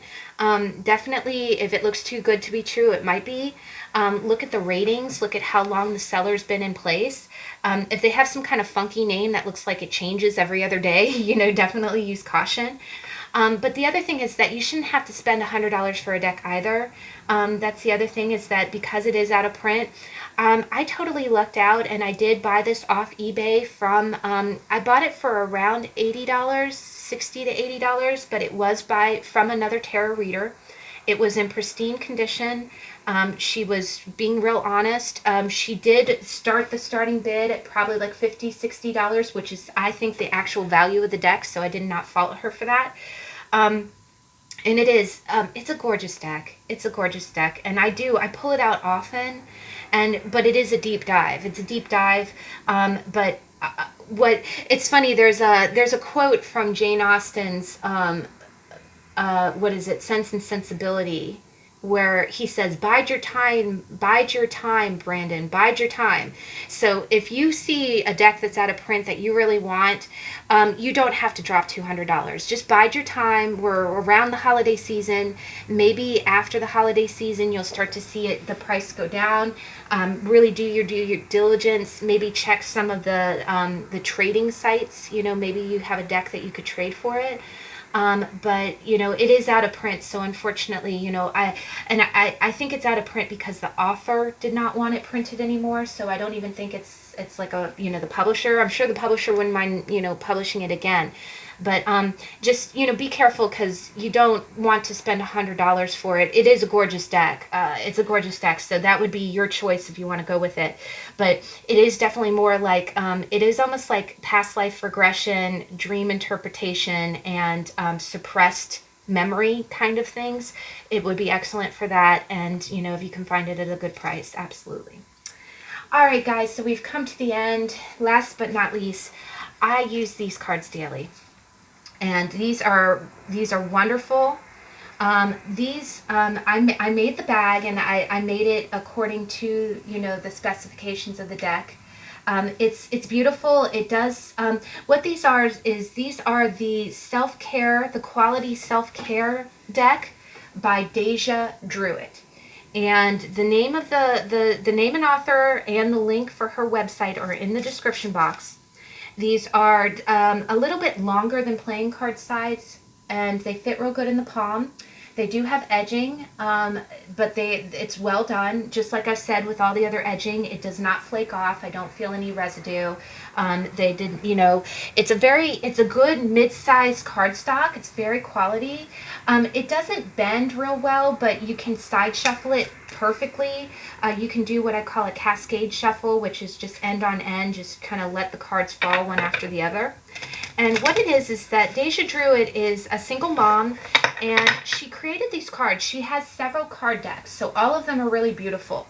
But this card deck is specifically, you can see the back is black and white, and then the front is like all these beautiful watercolor images. She's an artist, and she created all these images.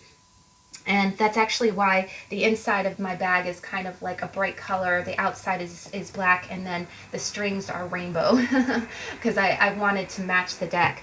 But this deck is absolutely amazing. I think, I forget how many cards in it, but it's quite a bit.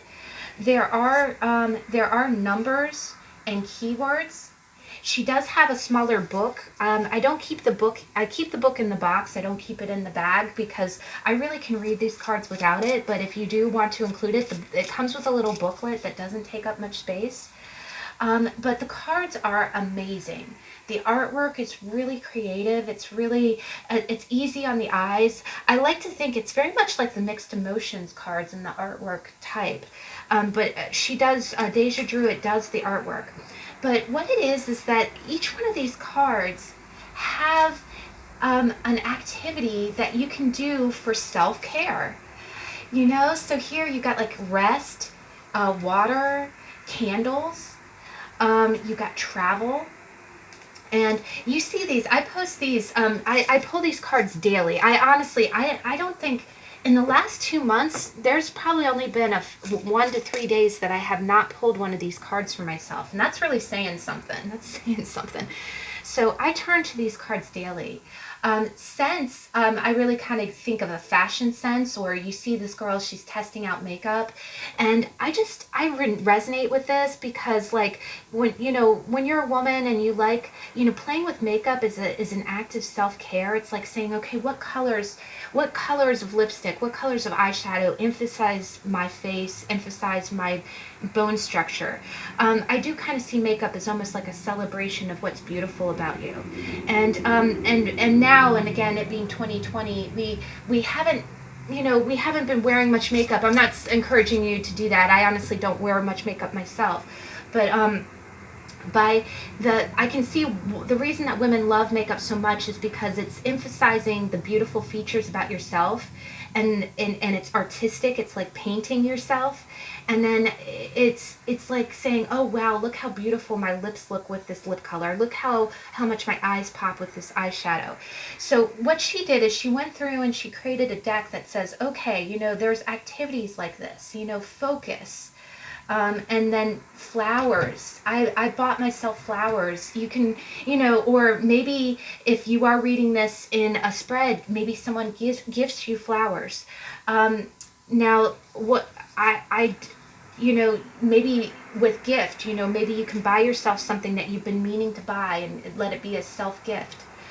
This is nurture, maybe it says plant a seed, or, go out in your garden.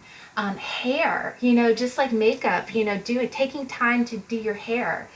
Connect. What I love about this is that there's such a nice myriad. Breakfast. I get this card sometimes when I get up in the morning and I'm feeling, it's a weekend, I'm kind of feeling lazy.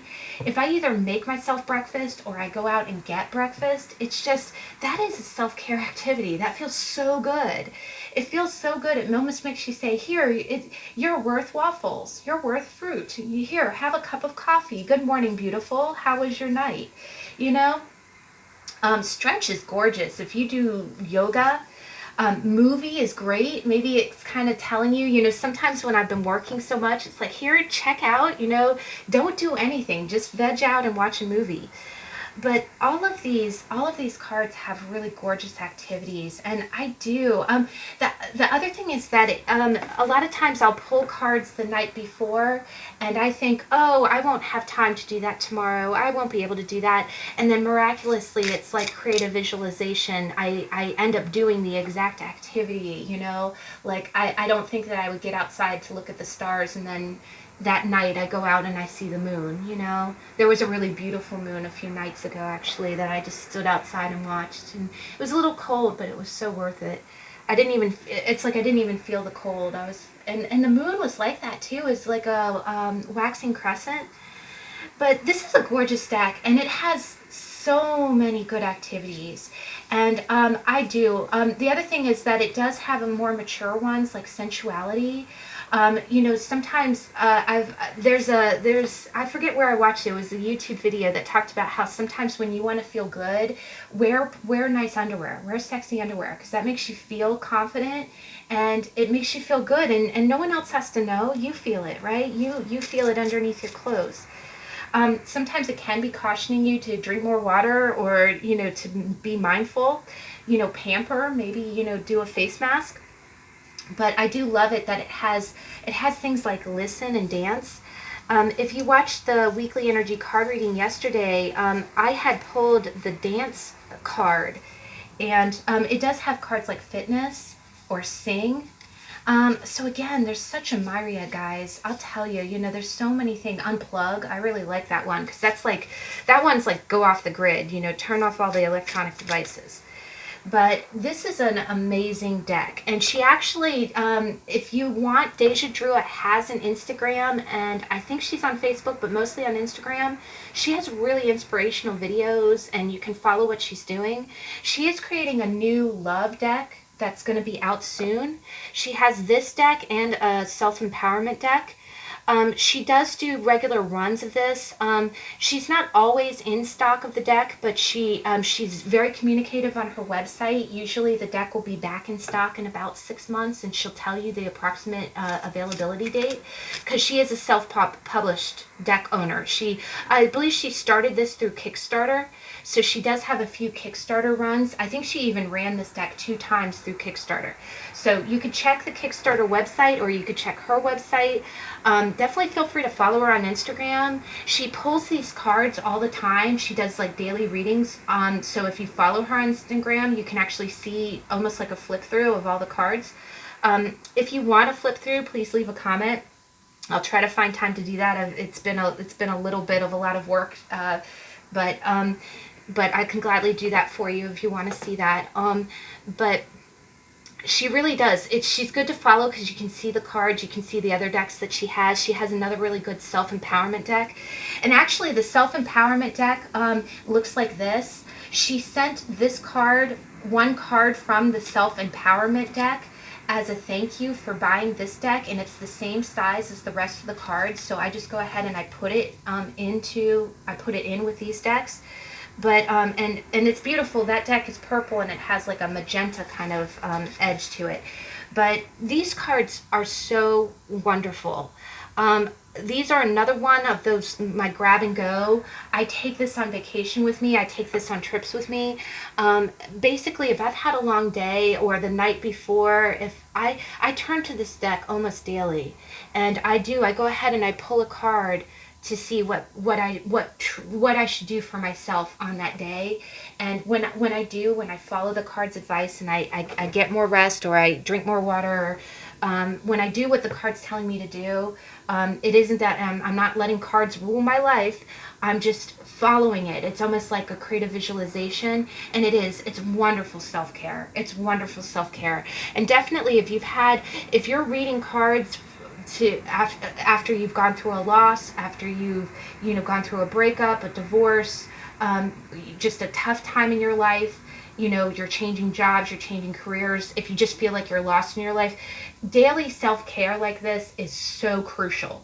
The other thing is, if you're a single mom, she's a single mom, she really did create this deck as a way to kind of nurture herself when you have obligations to other people. It's about making time for yourself and being there for yourself. And that's very psychological, though. The reason I include it in this is because it's not only self-care, but it's also psychological in the sense, like, it kind of makes you think, am I drinking enough water? Am I treating myself? Am I burning the candle at both ends? But what I'm going to do is, to finish off the read, I'm going to go ahead and pick our card. And this card is not only going to be the card for this walkthrough, it's going to be my daily energy. So I'm done with the read for the day. How can I treat myself? Universe, how can I treat myself?